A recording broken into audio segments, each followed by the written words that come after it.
"I'll be your legs. Sir, can you help me?" Annie sounded almost as though she were begging. Her voice faded on the last few words, but she forced herself to keep looking directly at Richard Whitmore.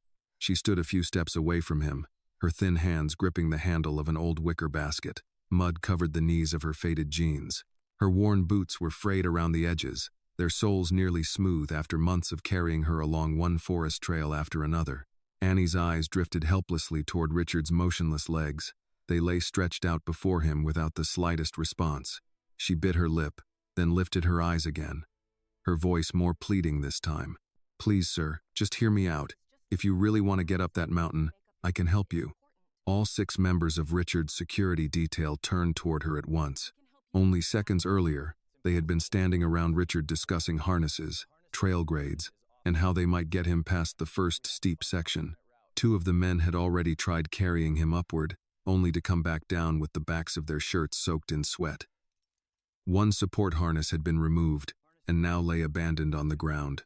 And now a mud-stained young woman holding a basket of mushrooms stood in front of them, claiming she could become the legs of one of the richest men in America. Henry Cole immediately stepped forward. "Stay right there." 2 other guards moved with him, instinctively forming a loose barrier between Annie and Richard. Annie startled and stopped at once.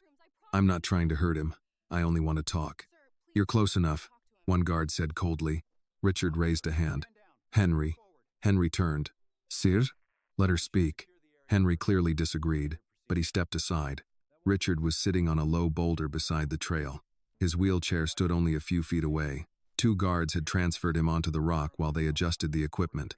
His legs stretched out in front of him, noticeably thinner after 3 years without the ability to stand on his own.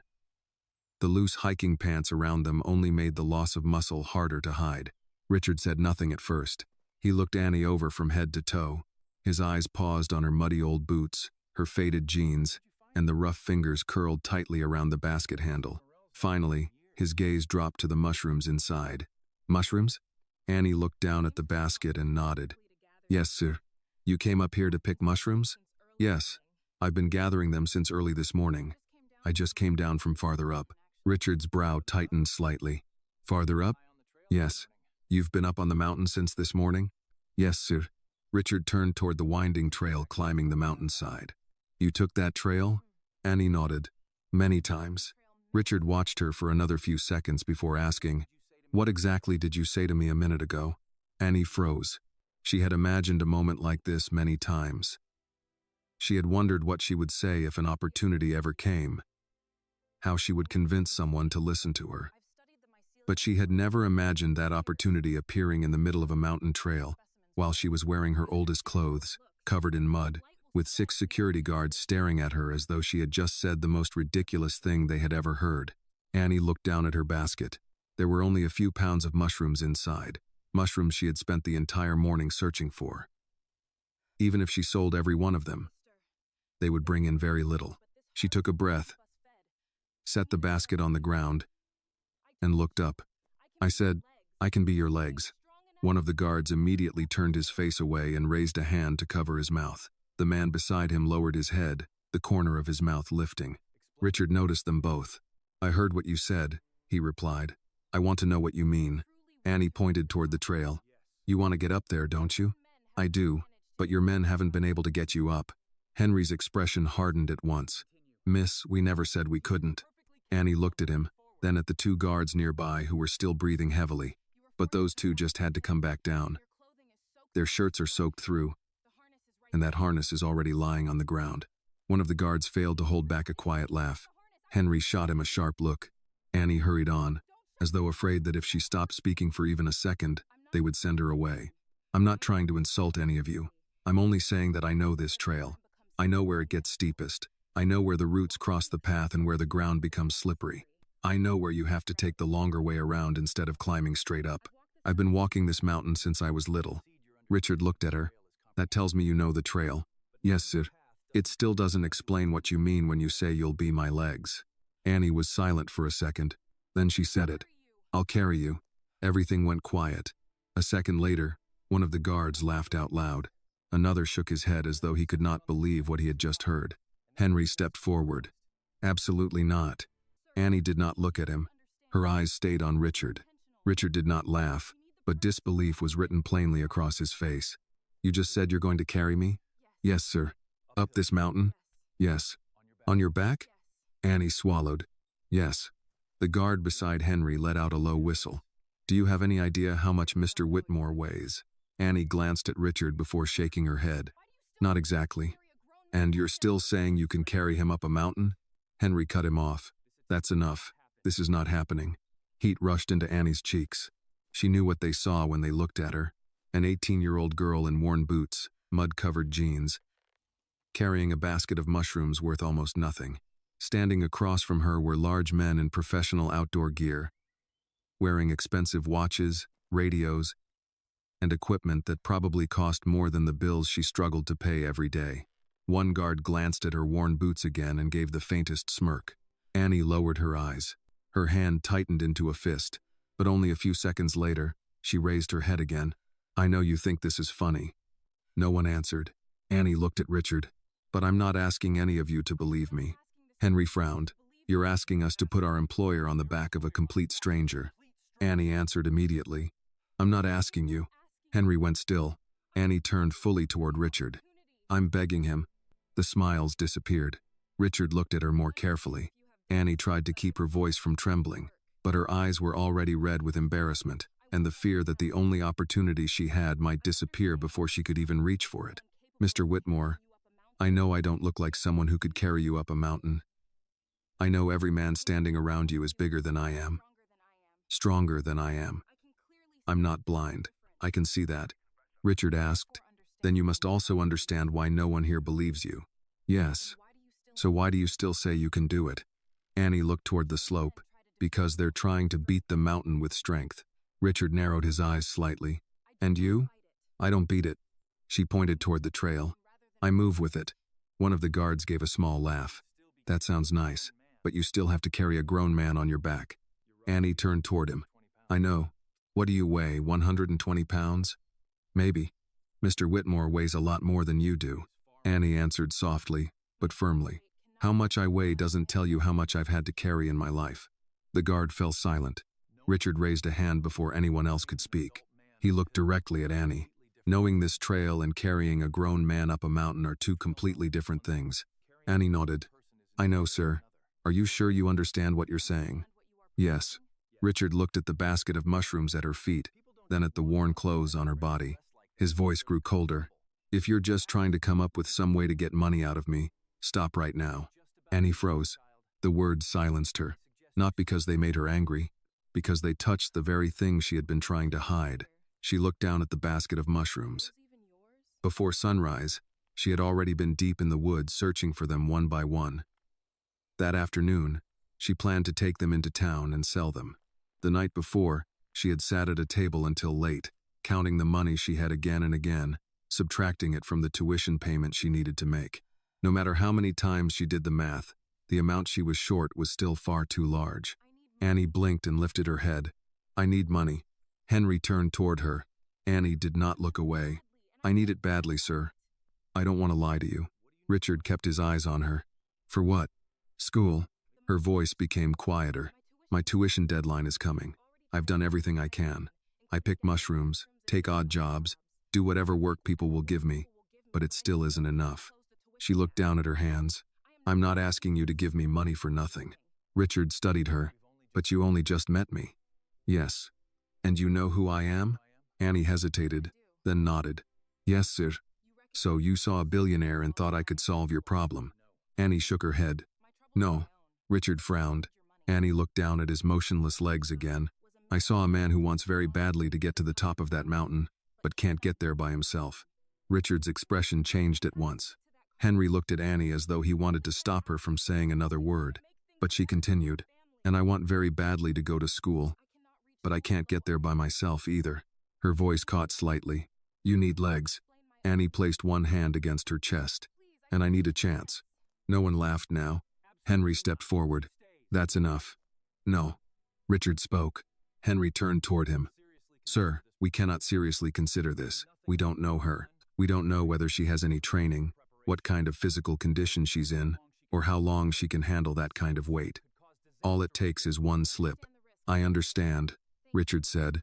Annie bent down and picked up her basket. For several seconds, she simply stood there, as though she had finally accepted that they were going to turn her away.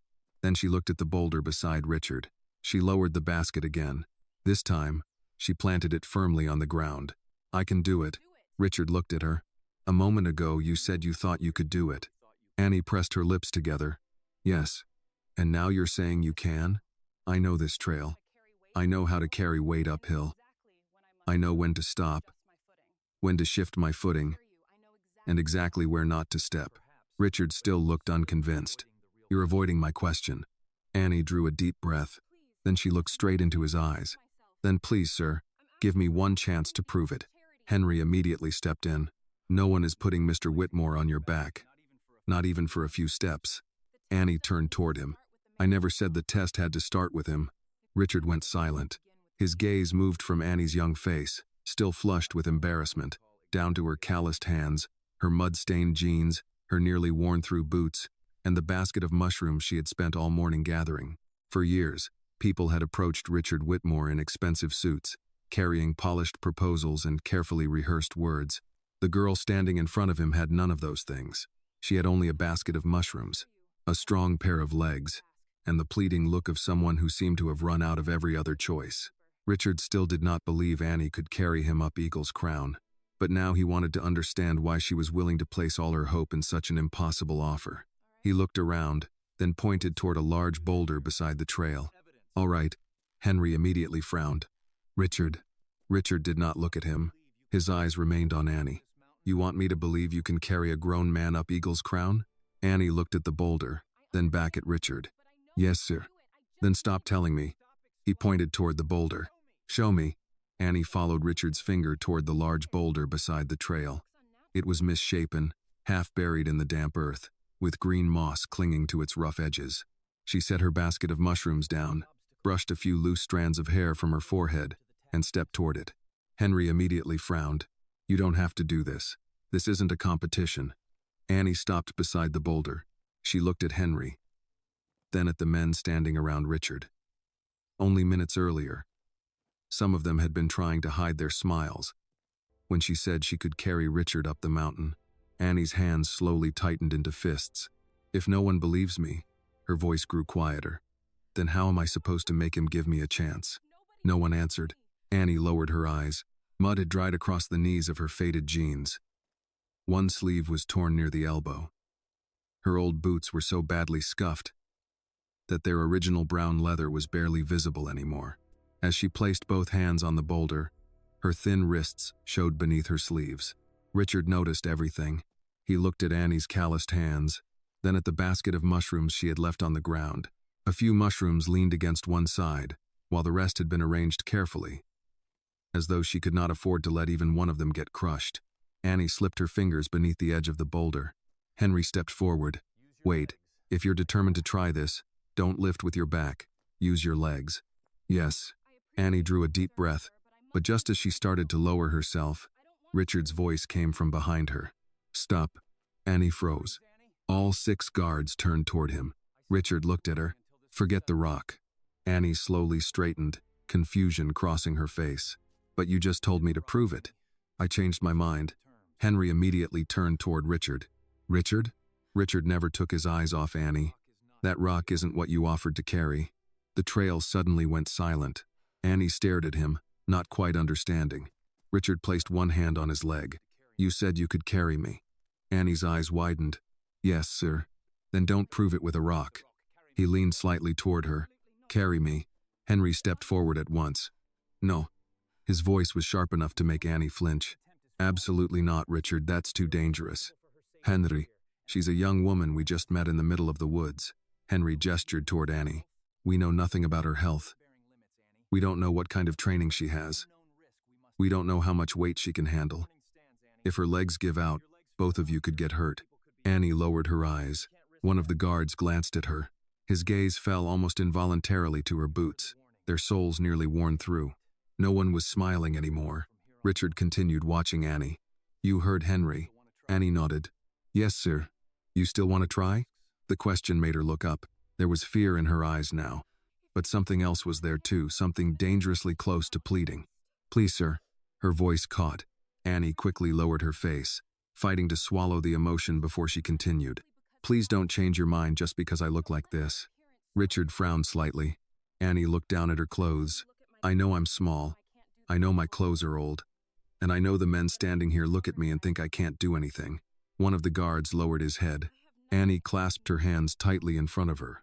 But I don't have anything else to offer you. She looked at Richard. I don't have money. I don't know important people. I don't have anything valuable that a man like you could possibly need. Her voice trembled. All I have are these legs. The air seemed to grow heavier. Richard said nothing. Annie fought to keep her eyes from turning any redder. If you let me try and I fail, I'll leave. I won't ask you for a single dollar. Henry looked at her. You understand this is bigger than money now, don't you? One wrong step. I understand. You could get hurt. I understand. Mr. Whitmore could get hurt too. Annie immediately looked at Richard. If I feel like I can't hold you, I'll say so. I won't keep going just because I have something to prove. Richard studied her for a long moment. Then why are you so determined to do this? Annie fell silent. The question cracked something in the determination she had been holding on to. Her eyes drifted toward the lonely basket of mushrooms on the ground. I need to go to college. Richard did not interrupt. Annie rubbed her thumb over the rough calluses in her palm. My payment deadline is coming. How much are you short? Annie gave him the number. For a moment, no one reacted. To Richard, it was hardly a significant amount of money. But Annie listed every expense so slowly that everyone understood she had stared at those numbers far too many times. Tuition, books, school fees, the housing deposit, transportation. Richard looked at her. No financial aid? A little. Family? Annie lowered her eyes. There's no one who can help me with that kind of money. The answer was so quiet and final that Richard did not ask another question about it. Annie took a deep breath. I take work whenever anyone will hire me. I came up here this morning to pick mushrooms because someone in town buys them in the afternoon. Richard glanced at the basket. How much will that whole basket bring you? Annie gave him a small number. One of the guards quietly turned his face away. Richard noticed, then looked back at Annie. And you plan to pay for college a little at a time like that? Annie bit her lip. A little is still better than nothing, sir. Richard said nothing. Neither did Henry. Annie looked down at Richard's motionless legs. You want to get to Eagle's Crown? Richard's jaw tightened slightly. Yes, and I want to get to school. She lifted her eyes. We're both standing in front of somewhere we desperately want to reach, and neither of us can get there alone. Annie's voice softened. You need my legs. She placed one hand against her chest. And all I'm asking from you is a chance. Richard stared at her for a long time. Henry stepped closer. Richard, we can pay her tuition. We don't have to do this. Annie immediately shook her head. No. Henry turned toward her. You just said you desperately need the money. I do. Then what's the problem? Annie's eyes began to glisten. Because I don't want him to give me money just because he feels sorry for me. Henry fell silent. Annie turned back to Richard. I don't want charity. Her voice cracked on the last word. She drew in a breath and forced herself to continue. I want to earn the chance you give me. Richard looked at her. And if you can't get me up there, you owe me nothing. Not $1? No. Even if you make it halfway? Annie shook her head. No. Richard studied her. That's a terrible deal for you. A faint smile crossed Annie's face. But there was no happiness in it. It's the only deal I have to offer. Something changed in Richard's expression. He looked at the young woman standing in front of him. Mud covered her clothes. Her boots were nearly worn through. One sleeve was torn, and sitting on the ground beside her was a basket filled with mushrooms she had been gathering since early morning. Trying to scrape together every dollar she could for a dream Richard could pay for by signing a single check. But she had not asked him for that check. She had asked for work, for a chance to prove that she could earn the help she needed. Richard turned toward Henry. Get the harness. Henry stared at him. Richard, you heard me. I object. I know, you weigh far more than she does. I know. We have no idea what her limits are. Richard looked at Annie. Then we're going to find out. Henry clenched his jaw. I am not letting her carry you all the way up this mountain. No one said anything about the whole mountain. Richard looked up the trail. 50 yards. Annie's eyes widened. Sir. Richard raised one finger. Don't celebrate yet. She immediately fell silent. We try 50 yards. That's all. He looked directly into her eyes. If I feel you losing your balance, we stop. Annie nodded. If Henry says stop, we stop. Yes, sir. If your legs start hurting, if you can't catch your breath, or if you realize you overestimated yourself, I'll tell you. Richard watched her for another second. Do not push yourself past your limit just because you need the money. Annie's eyes turned red. She nodded hard. Yes, sir. Henry exhaled, clearly still unhappy with the decision. I want 2 men beside her. Richard nodded. Fine. A support line behind her. Fine. And nobody pulls her uphill. That line is there only if something goes wrong. Richard looked at Annie. Understood? Yes. Henry pointed toward her feet. Do those boots still have enough grip?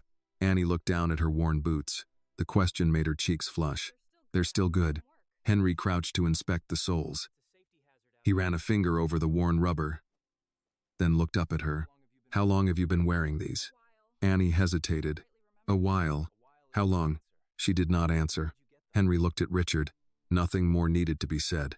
Richard turned his face away for a moment. After this, he said, no matter what happens, you need a new pair of boots. Annie immediately shook her head. No, sir. I can't. That isn't tuition money. Richard cut in. It's because I'm not letting the person about to carry me slip down a mountain because her boots are falling apart. One of the guards lowered his head, the faintest smile touching his mouth. Annie looked at Richard, unsure what to say. Finally, she whispered, Thank you, sir. Henry began inspecting the rescue harness. 2 guards took positions on either side of Annie.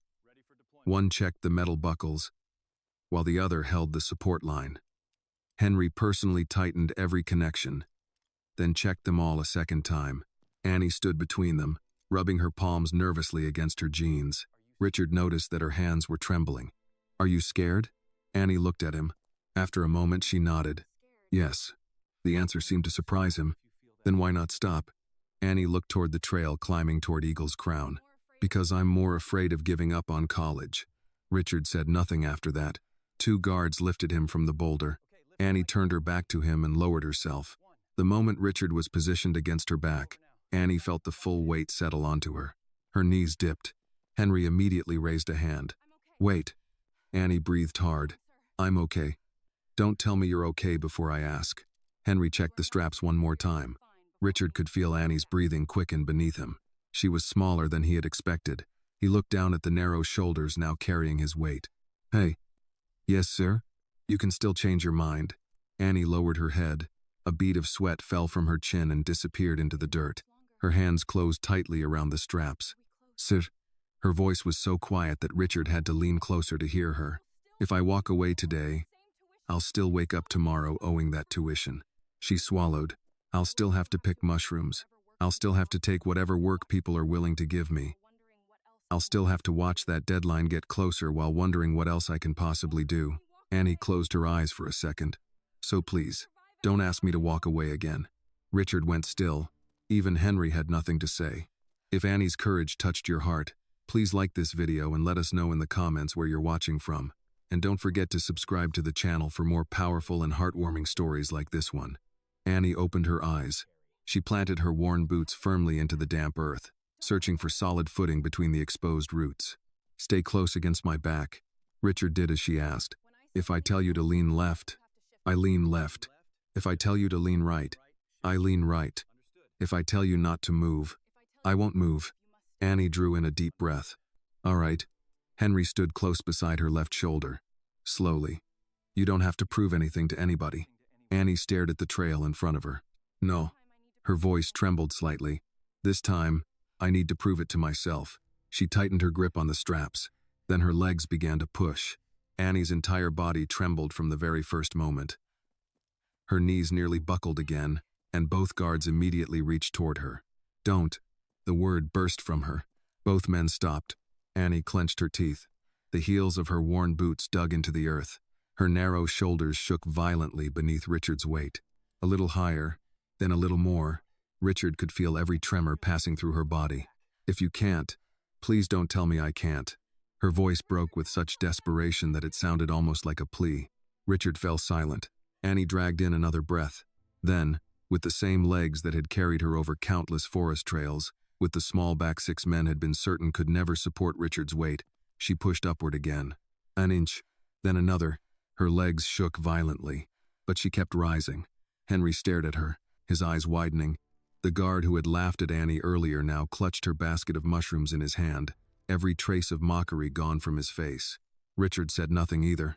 For the first time in years, he was being lifted away from the ground without his wheelchair, without a machine, but on the back of a young woman whose boots were nearly worn through. At last, Annie stood upright. She was breathing hard. Sweat ran down both sides of her face, but she had not fallen. She stared at the trail ahead. "Are you ready, sir?"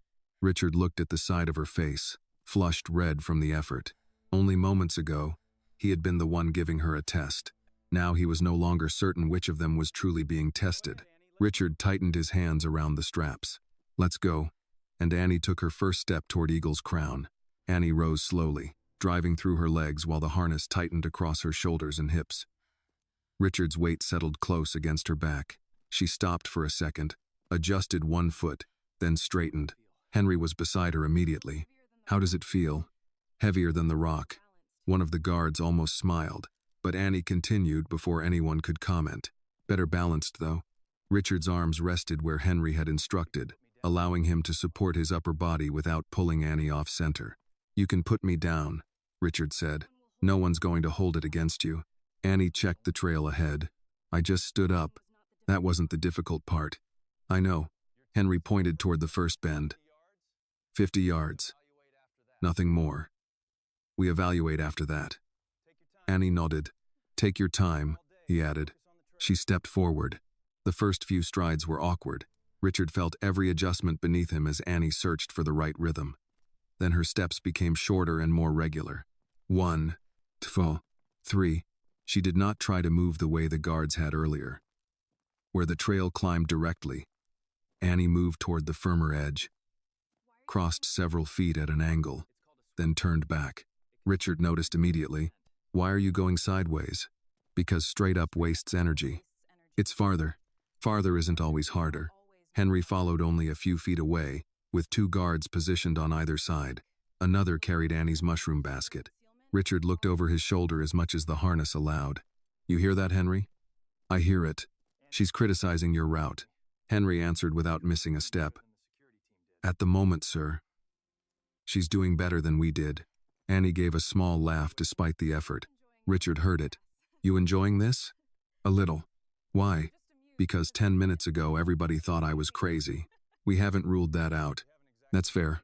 They passed the place where the first guard had stopped. Annie's breathing deepened, but her pace did not change. Several yards later they passed the second mark. The man carrying her basket looked toward Henry. Henry said nothing. His attention remained on Annie's boots. 20 yards left, he told her. "I know." "You counting?" "No. I know where 50 yards ends." Richard looked toward the bend ahead. "Of course you do." The ground rose more sharply near a large oak. Annie shortened her stride again. Richard felt her body working now. There was no effortless display. Each step required control, and she used every part of the trail to reduce unnecessary strain. When she reached the oak, Henry called, "That's 50." Annie stopped. Richard waited for her to lower him. She remained standing. Henry moved closer. "You all right?" "Yes." "Need to put him down?" "In a minute." Richard looked at the trail behind them. The wheelchair was now partly hidden by the trees.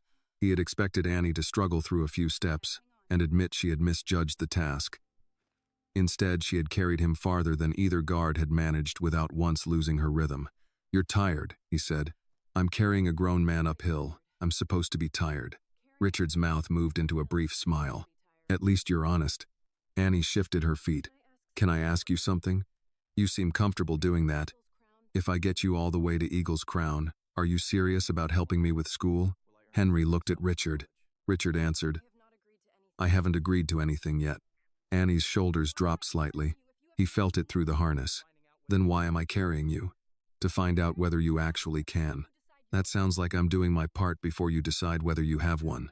Richard was not accustomed to hearing negotiations from someone carrying him up a mountain. "Put me down," he said. Annie froze. Henry stepped forward. Richard added, "We need to talk." Using the guards only to steady the transfer, Annie lowered Richard onto another flat section beside the trail. Someone brought his portable support seat. Once Richard was positioned, Annie stepped away and rolled her shoulders. Her shirt was damp across the back. Mud remained on her jeans. She looked tired enough to remind everyone that she had already spent her morning working before meeting them. The guard holding her basket offered it back. "Here. Thanks." His voice had changed. There was no laughter in it now. Annie placed the basket beside her and waited. Richard looked up at her. "You said you need enough money to start college." "Yes, sir. And if you take me to Eagle's Crown, you expect me to cover that. I expect you to help." "That's vague, because I don't know what you're willing to do." Richard considered that. "What if I offer you $5,000? Annie hesitated, then shook her head. Henry seemed surprised. Richard's eyebrows rose. "Not enough? It would help. A lot. But it wouldn't solve it. So now we're negotiating." "I told you the truth." Richard leaned one hand against the side of his seat. "What do you want, Annie?" She looked toward the mountain before answering. "I want to go to school without spending every month wondering which bill ends it." Her voice tightened. "I filled out forms, applied for aid, saved what I can. I'm not asking you to make me rich. I just want the chance to finish what I start." Richard watched her for several seconds. "And you think carrying me up there earns that chance?" "I think I have something you want today." She pointed toward the ridge. "And you have something that could change the next 4 years of my life." Henry spoke quietly. "Sir, you don't have to settle this on the trail." Richard kept his attention on Annie. "No, she's right. If I expect her to keep her side, she should know mine." Annie waited. Richard said, "Get me safely to Eagle's Crown, and I'll cover the education costs we discussed. Tuition, required fees, books, housing, transportation. We verify the numbers first." Annie's lips parted. For several seconds, she did not answer. Richard frowned. "You wanted a deal." "I do." "Then say something." She wiped one dirty hand against her jeans. "If I can't get you there, you owe me nothing. And if I tell you we need to stop because I can't continue, we stop. You won't ask your men to push me farther?" Richard glanced at Henry. "No." Annie extended her hand. Richard looked at it, then at her face. "You want to shake on it?" "Yes, sir." He took her hand. Her palm was rough and stained from the morning's work. "Deal," Richard said. Annie nodded. "Deal." Henry checked his watch, and then the trail. "We should make one more equipment adjustment before anyone goes farther." Richard looked at Annie. "This time we're not testing 50 yards. Annie picked up the carrying straps. "No, sir." She looked toward Eagle's Crown. "This time we're going up." Henry spent several minutes changing the way Richard's weight would sit against Annie's back. He tightened one strap, loosened another, then added a second support point around Richard's waist, so Annie would not have to fight the movement of his upper body on every step. "Tell me if anything pulls," Henry said. Annie rolled one shoulder. "This side's better." Richard looked at her. "Better or good?" "Better." That answer isn't encouraging. It's honest. Henry checked the final buckle and stepped away. "We stop every 15 minutes whether you think you need it or not." Annie nodded. Richard said, "Every 20. Henry looked at him. Richard sighed. 15. One of the guards picked up Annie's mushroom basket again. Another took the extra water and medical pack. The group formed around them, leaving Annie enough space to choose her own path. She bent her knees. Richard felt the weight settle. This time Annie rose without hesitation. The first section beyond the oak was steeper than the test climb. She moved across the grade rather than directly into it, taking 6 or 7 steps one way before turning back across the slope. Richard noticed immediately. "You're making the trail longer." "I'm making the climb easier." "Those are not the same thing." "They are when you're carrying somebody." Henry, walking behind them, said, "She's right." Richard turned his head slightly. "You switch sides quickly. I follow whoever keeps you moving safely." Annie smiled. Richard heard it in her voice when she said, "I like him." "You've known him 20 minutes. That might be why." Henry gave a quiet laugh. They continued beneath tall hardwoods where the morning mist still clung between the trunks. Annie avoided loose stones and used the firm edges of the path. When a fallen branch crossed the trail, she did not step over the middle. She moved toward the narrow end where the rise was lower. Richard began to understand what she had meant earlier. The guards were stronger. Annie wasted less. She never lifted her foot higher than necessary. She never rushed into a difficult section because it was directly in front of her. She looked several yards ahead and chose her route before reaching it.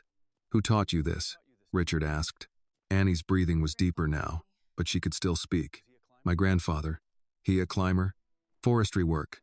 Search and rescue too. Professional? Mostly volunteer.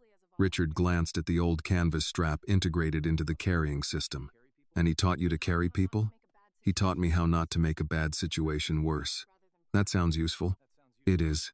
They reached a place where the path divided around a cluster of rocks. Henry pointed left. Main trail goes that way. Annie stopped. No. Henry checked the map clipped to his pack. It does. It goes that way on the map. Richard looked over Annie's shoulder. And in real life? Storm took part of that edge out last month. Henry studied her. You're sure? I came through here 4 days ago. He looked toward the left fork, then sent one guard several yards ahead to check. The man returned shortly after. She's right. It's passable on foot. But not with this setup. Henry folded the map. Annie said, right side reconnects about 200 yards up. Richard smiled faintly. You enjoying being right? A little. They took the right fork. The alternate path climbed gradually through thicker trees, giving Annie more room to move. Richard stopped trying to tell her where to place her feet. Instead, he began shifting his upper body when she asked. Little left, Annie said. He moved. Not that much. You said left. I didn't say move into another county. Richard laughed before he could stop himself. 2 guards behind them exchanged looks. Henry noticed too. Richard had spent most of the morning irritated by every delay. Now he was allowing Annie, a young woman he had met less than an hour earlier, to correct him while carrying him through the woods. At the first scheduled break, Annie lowered him onto the portable support seat. Her legs were trembling slightly. Richard noticed. You're pushing too hard. I'm fine. You just told me honesty matters. Annie looked down at her legs. They're tired. That sounds different from fine. They're supposed to be tired. Henry handed her water. Drink. She took it. Richard watched her finish several mouthfuls, then reached toward the mushroom basket. The guard holding it passed it over. Annie checked inside. Richard frowned. You're worried about mushrooms? I'm selling them this afternoon. You're carrying me up a mountain, and you're still planning to sell mushrooms? I still have bills after today. Richard leaned back against the support. If you get me to the top, we have an agreement. I know. Then why does that basket matter? Annie looked at him as if the answer should have been obvious. Because until I finish the job, nothing's changed. Richard did not respond immediately. Most people who shook his hand on a deal began spending the money in their minds before the documents were signed. Annie was still protecting a basket that might earn her less than what he spent on lunch. One of the guards took a protein bar from his pack and offered it to her. Annie looked at the wrapper. What is it? Chocolate peanut butter? That doesn't answer the question. The man laughed. Honestly, I'm not sure. She took it anyway. Richard looked toward the trees. How much farther to the first overlook? Annie pointed uphill. Maybe 40 minutes at this pace. At your pace? Yes. You keep emphasizing that. Because you keep trying to change it. Richard looked at Henry. She always this difficult? Henry replied. From what I've seen, sir, only when somebody argues with her. Annie took another bite of the protein bar and made a face. This tastes like drywall. The guard who gave it to her laughed. You still eating it? It was free. Even Richard laughed at that. The sound surprised him more than anyone. When the break ended, Annie stood and stretched her legs. Henry checked the harness again. Richard watched her prepare. You don't have to prove anything by refusing another break. I know. And if you need to stop, I tell you. You sure? Annie looked at him. Mr. Whitmore. If I wanted to impress you, I would have worn better clothes. Richard glanced at her mud-stained jeans. That would have been a start. She smiled. Too late now. They resumed. This section became narrower, but Annie's rhythm remained steady. For several minutes, Richard said nothing. He listened to her boots press into the earth, the guards moving behind them, and the wind passing through the leaves. Then the trees began thinning. A brighter patch appeared ahead. Annie slowed. We're almost there. Richard lifted his head. Eagle's crown? Not even close. She moved through the final row of trees. But this is where you get your first look. The trail opened onto a broad shelf of stone. Annie stopped. Below them, the Appalachian ridges rolled across the horizon, one behind another, fading from green into blue. Richard did not speak. For 3 years, mountains had existed for him through windows, photographs, and screens. Now cold wind moved across his face. Annie waited. Finally, Richard said, very quietly, "Put me down here." She lowered him onto the rock with Henry's help. Richard kept looking toward the valley. Annie sat several feet away, rubbing one tired thigh. After a long moment, he said, "I'd forgotten what this smelled like." Annie looked across the mountains. "You can't smell this from an office." Richard turned toward her. Then, for the first time since they started climbing, he did not look at Annie as the girl carrying him. He looked at her as the person who had brought him back outside. Richard remained on the rock longer than Henry expected. No one hurried him. The guards spread out along the overlook, checking equipment and drinking water, while Annie sat several feet away with her legs stretched in front of her. She rubbed both thighs through her jeans, then reached for her bottle. The valley below seemed larger now that Richard was actually inside it again. A narrow road curved between the hills. Farther away, roofs appeared between trees, and a white church steeple rose above one of the smaller communities. Richard pointed toward it. "Millstone?" Annie followed his hand. "A little farther west. You can't see much of it from here." "That where you live?" "Yes, sir." "You can stop calling me sir every other sentence." Annie looked at him. "You sure? I'm not that old. You have 6 men following you through the woods. That's money, not age." She smiled and took another drink. Richard noticed the smile came more easily now. At the trailhead, she had looked as though every word needed to be measured before she spent it. Up here, with the deal settled for the moment, some of that pressure had loosened. "What's Millstone like?" he asked. Annie considered the question. "Small. That tells me almost nothing. It tells you most of it." Richard waited. She pointed toward the valley. "There's a diner that opens before sunrise because half the customers don't know how to sleep past 5. There's one grocery store, 2 churches people argue about, a hardware store that somehow sells everything, and a football field everybody complains about until Friday night." Henry, standing nearby, looked over. "Sounds familiar. You from a small town?" "Smaller than that." Annie nodded as though this improved her opinion of him. Richard asked, "Everybody know everybody?" "Everybody knows something about everybody." "That sounds terrible." "Sometimes it is." "And sometimes?" Annie twisted the cap back onto her bottle. "Sometimes your car won't start and somebody you barely know is already pulling jumper cables out of his truck before you ask." Richard looked back toward the distant road. "That still exists?" "In places." His question made Annie study him. "You really don't get out much, do you?" Henry coughed into his hand. Richard turned toward him. "You enjoying yourself again?" "Just clearing my throat." Annie tried not to laugh. Richard looked at her. "Go ahead." She did. It was not loud, but it changed the way the group felt around him. The guards had spent the morning measuring every word because Richard had arrived irritated. Annie did not seem to know how carefully people usually treated his moods. Perhaps that was why he kept talking to her. He nodded toward her boots. "You walk this far just for mushrooms?" "Depends what I find." "What do they pay?" "Depends what I bring in." That answer seems to cover your entire life. It works. Richard glanced at the basket a guard had placed beside her. "You know all of them?" "The ones I pick." "And the ones you don't?" "I leave them alone. Practical. I like staying alive." Henry said, "That makes 2 of us." Richard ignored him. Annie leaned back on her hands and looked across the mountains. "People think the woods are complicated because there are too many things to remember. Mostly, you just have to stop pretending you know something when you don't." Richard turned to her. "That another mountain lesson?" "Just common sense. Common sense is expensive in my business. Maybe you're buying it from the wrong people." Henry laughed before he could stop himself. Richard looked between them. "This partnership is becoming a problem." "You started it," Annie said. A few minutes passed before Richard spoke again. "You said your grandfather taught you the trail." Annie nodded. "He's still around here?" Her expression changed, but she did not withdraw. "No." Richard understood the answer without asking for more. "He teach you the mushroom business too?" "Some of it. Mostly he taught me to pay attention." "To what?" "Everything." She tapped the side of her boot against the rock. "Ground, weather, water, people." Richard gave her a sideways look. "People? They're usually harder to read than weather." "That's true. You don't sound happy about it." "I built a company around people telling me what they thought I wanted to hear." "And did you?" "Did I what?" "Want to hear it?" Richard paused. "Probably more often than I'd admit." Annie nodded. "That'll make reading them harder." Again, she said it without accusation. That was what unsettled him most. She was not trying to impress him, embarrass him, or flatter him. She simply answered.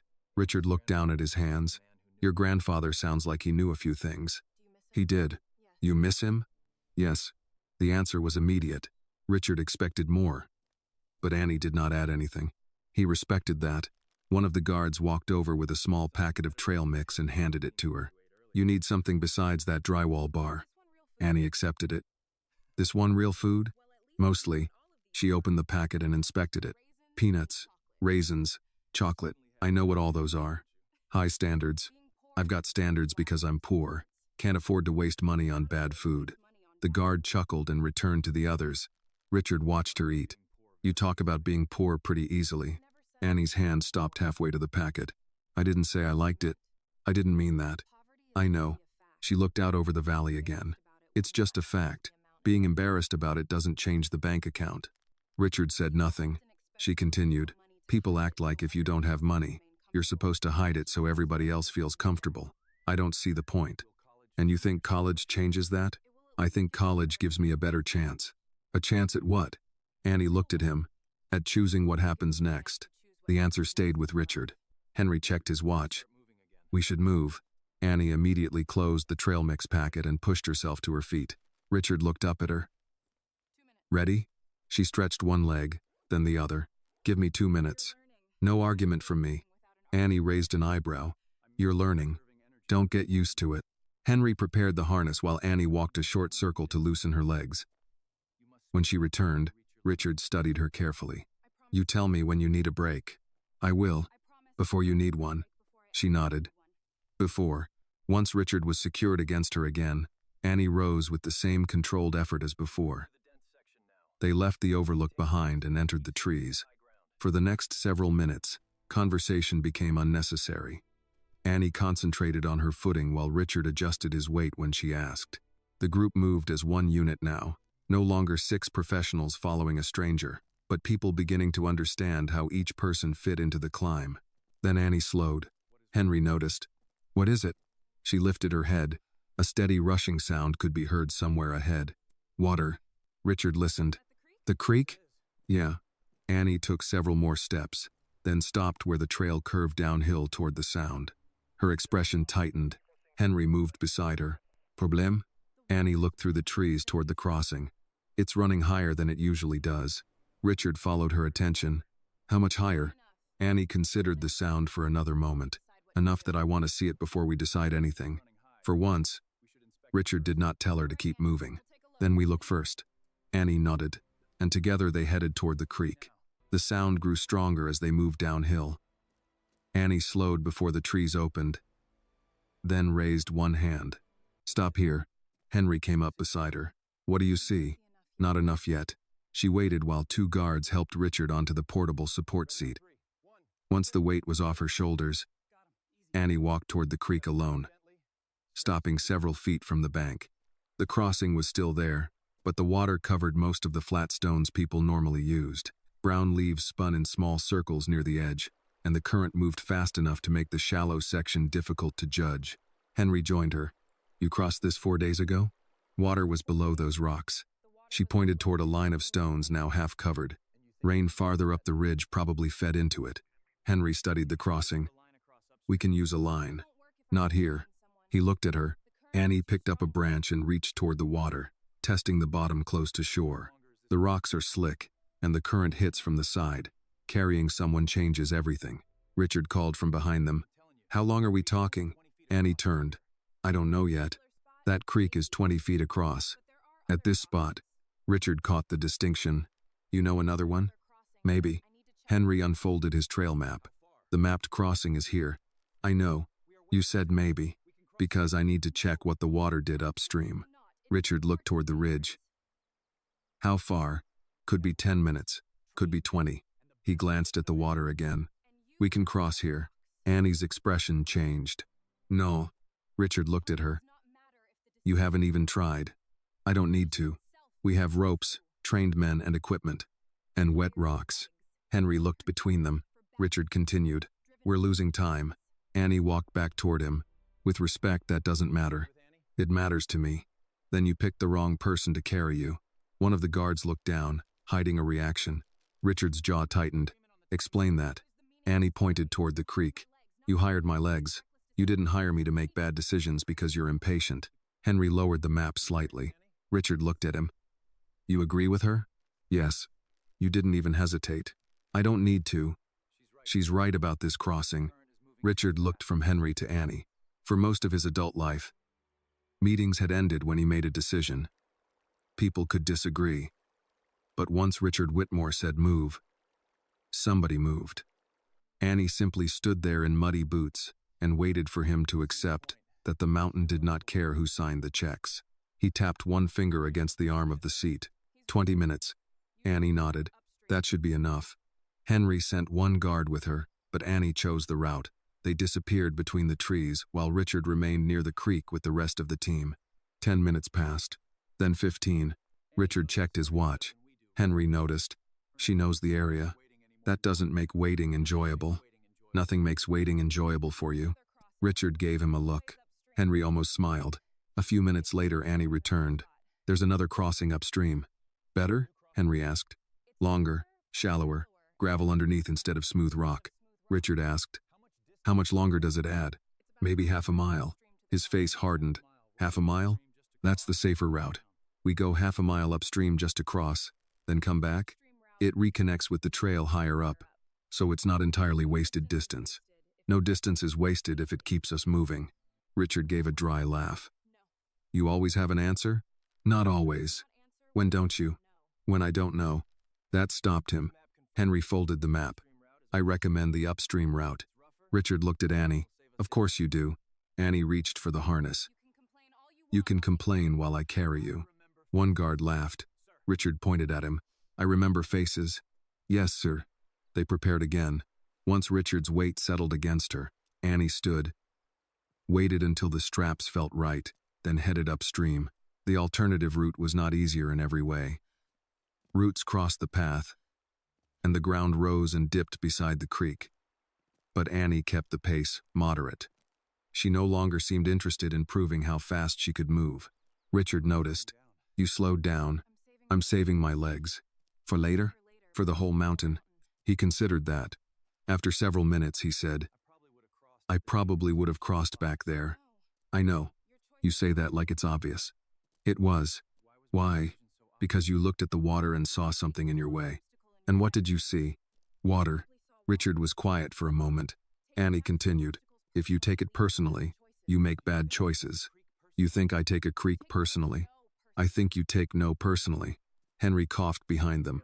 Richard turned his head slightly. Something to add? No, sir. That sounded very close to something. Henry kept walking. They reached the upstream crossing shortly afterward. Annie was right. The creek widened there, spreading the current across a broader bed of gravel. The water was shallower and moved with less force. Henry checked the ground himself. This works. Annie lowered Richard while the team prepared the support line. One guard crossed first, then another. When everything was ready, Annie secured Richard again. Henry stood beside her. We take this slowly. That was already the plan. Richard said, no arguments from me. Annie glanced toward him. You feeling all right? I'm learning when I'm outnumbered. That's not the same as learning. Take the victory you have. She stepped into the water. Cold creek water rose around her boots. Her first step tested the gravel. Then another. Richard felt her shift slightly beneath him. His hands tightened against the support straps. Easy, Annie said. I'm fine. You're pulling against me. He loosened his grip. Better? Much. They continued. Halfway across, Richard stopped looking at the far bank and paid attention to Annie's movements instead. When she shifted left, he followed. When she asked him to keep still, he did. Within a few minutes, they reached the other side. Annie walked several more yards before lowering him. Henry began checking the equipment. Richard looked back at the creek. The original crossing was no longer visible through the trees. He turned to Annie. You need a break? She seemed surprised by the question. Yes. How long? 10 minutes. Richard nodded. Take 15. Annie sat on a fallen log and accepted water from one of the guards. Richard looked toward the trail ahead. For the first time that morning, he did not ask how much farther they had to go. He asked something else. Annie? She looked over. When we start again, you tell me where the next step is. A tired smile crossed her face. That I can do. 15 minutes later, Annie stood again.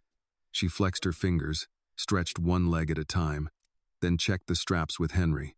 Richard watched her more closely than before. The creek crossing had changed something in the way he saw her.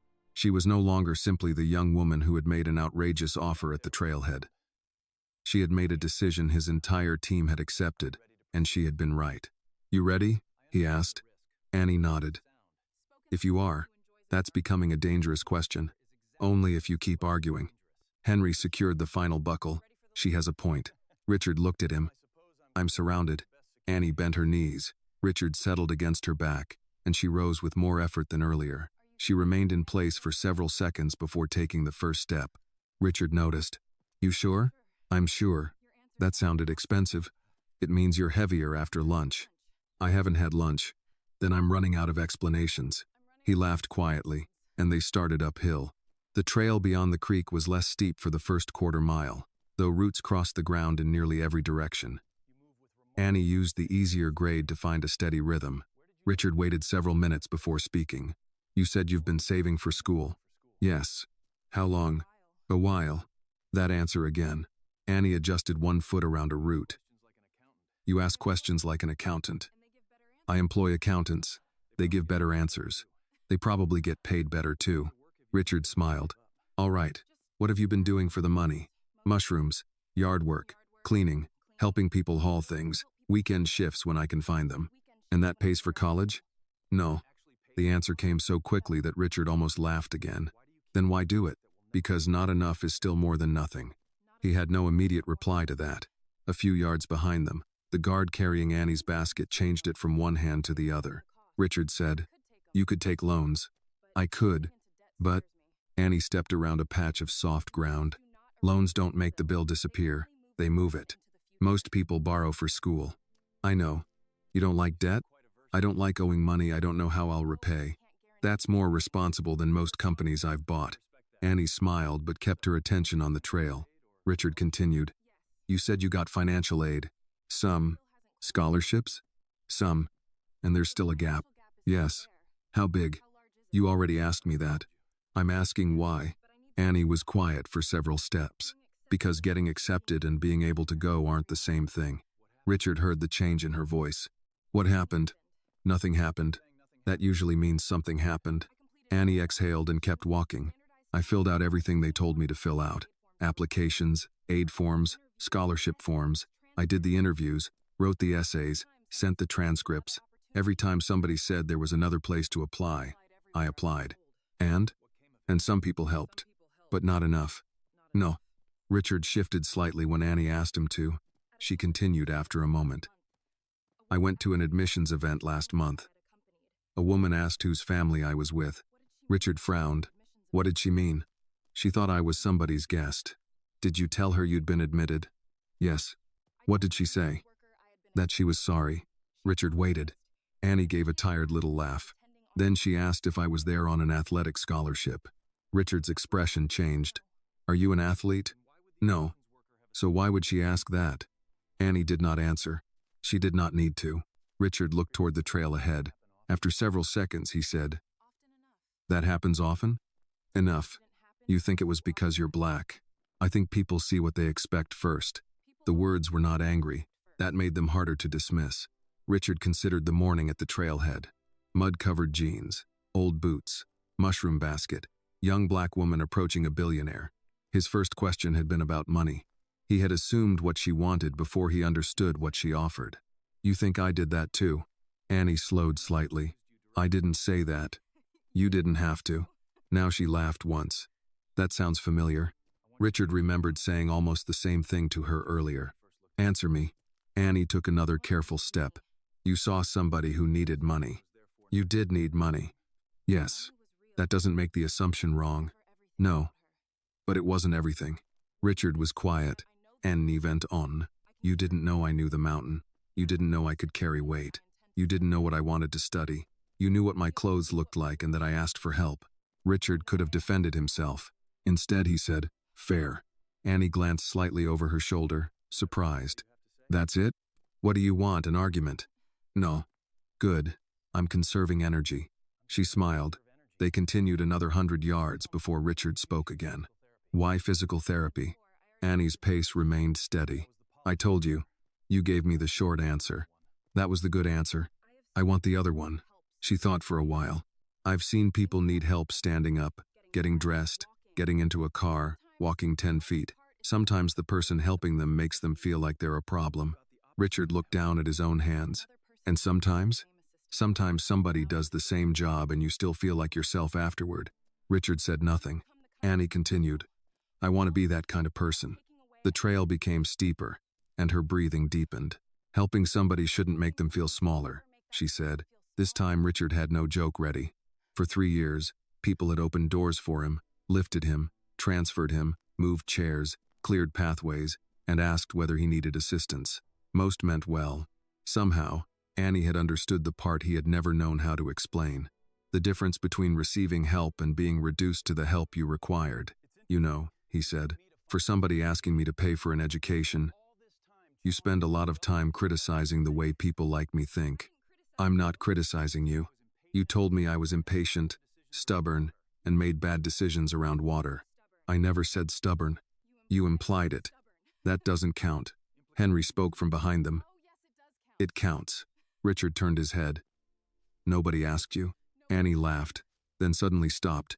Her boot remained planted on the trail. Henry noticed first. What is it? Annie looked down. The earth ahead appeared firm, but a thin layer of wet leaves covered the slope. She tested the ground with the edge of her boot. Give me a second. Richard felt her body tighten beneath the harness. Annie studied the next section carefully, then pointed toward a line of exposed roots farther to the right. We're going that way. Henry examined it. Longer route. Richard answered before Annie could. Then longer it is. Annie glanced back as far as the harness allowed. You didn't argue. I'm learning. Should I be worried? Keep walking, Annie. She smiled and moved toward the roots. Behind them, the creek faded into the distance. Ahead, the trail climbed higher through the trees, and Richard found himself thinking less about how far remained to Eagle's Crown, and more about the young woman beneath the straps who had somehow taught him, in a single morning, that being helped and being diminished were never the same thing. Annie shifted toward the line of exposed roots and shortened her steps. The ground there was firmer, but the slope forced her to place each boot carefully. Richard stayed quiet, following her movements instead of questioning them. Henry walked several feet behind. How's your right leg? He asked. Fine. That sounded quick. Annie took another step. It's tired, not hurt. Better answer, Richard said. Apparently everyone gets to interrogate you now, as long as nobody asks me to fill out another form. Richard laughed. You really hate paperwork. I hate paperwork that asks the same question 6 different ways. That's most paperwork. Exactly.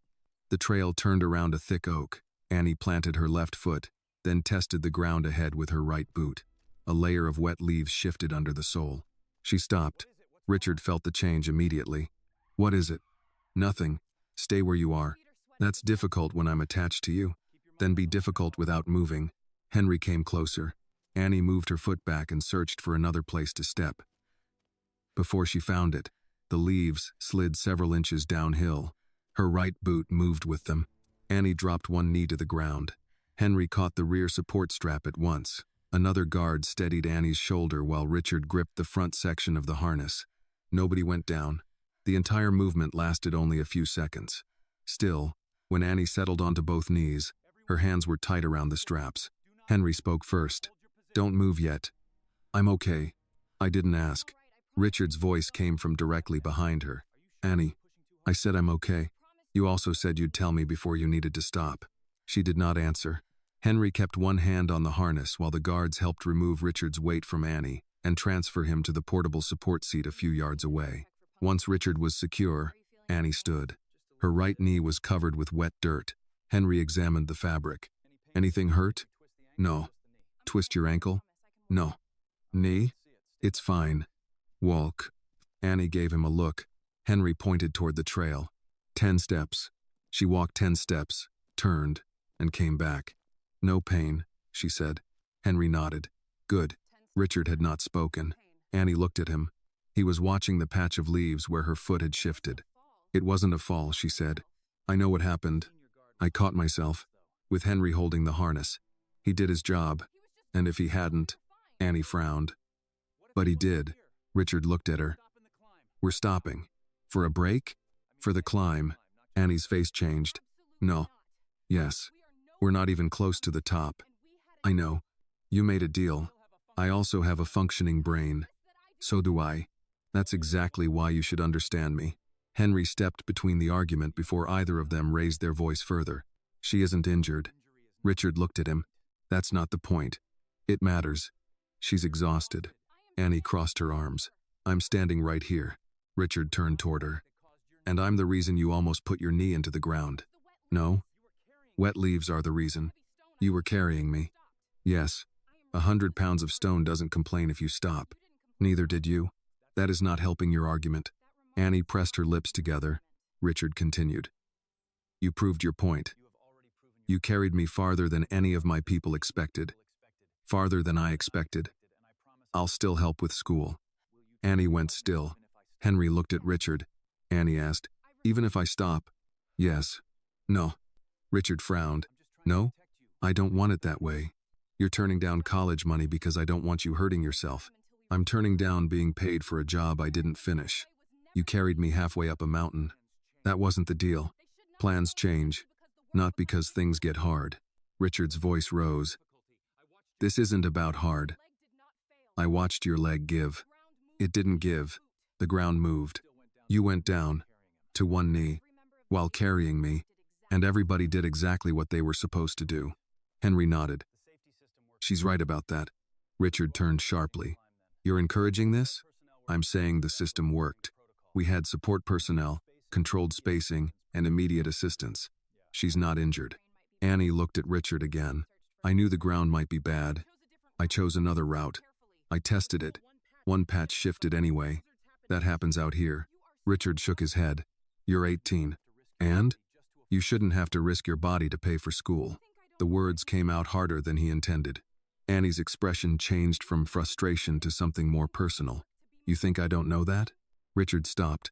Annie pointed toward her muddy clothes. You think I wanted this to be my best option? Nobody spoke. I'm out here before breakfast picking mushrooms because I need the money. I take whatever work I can find because I need the money. I fill out forms, write essays, ask strangers for references, and sit across from people who decide whether I look like somebody worth helping. Her voice began to shake. And now, for once, I found something I can actually do that matters to somebody who can help me. Richard listened without interrupting. I'm not asking you to let me be stupid, Annie said. If Henry says I'm injured, we stop. If the equipment isn't safe, we stop. If I tell you I can't keep going, we stop. She wiped dirt from one palm onto her jeans.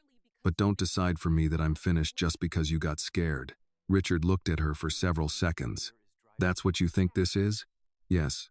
He glanced down at his legs. Annie's anger softened slightly. Richard said, I spent 3 years hearing people tell me they knew what was best for me. Annie waited. I hated every second of it. Then you know, that answer reached him. Henry crouched beside Richard. We can make another adjustment. Shorter stages. More rests. Safety line anywhere footing is questionable. No exceptions. Richard looked at Annie. You agree to that? Yes. And the second your knee hurts, I tell you, not 10 minutes later. Right away. Richard pointed at her. I'm serious. So Annie. Henry stood. Then nobody moves for 15 minutes. Annie started to protest. Richard stopped her. Don't ruin it. She looked at him, then sat on a fallen log. Fine. A guard handed her water. Richard watched her drink before looking toward the ridge. He had begun the morning believing Annie was carrying him because she needed something from him. Somewhere along the trail, that had changed. Now he wanted her to reach the top, too.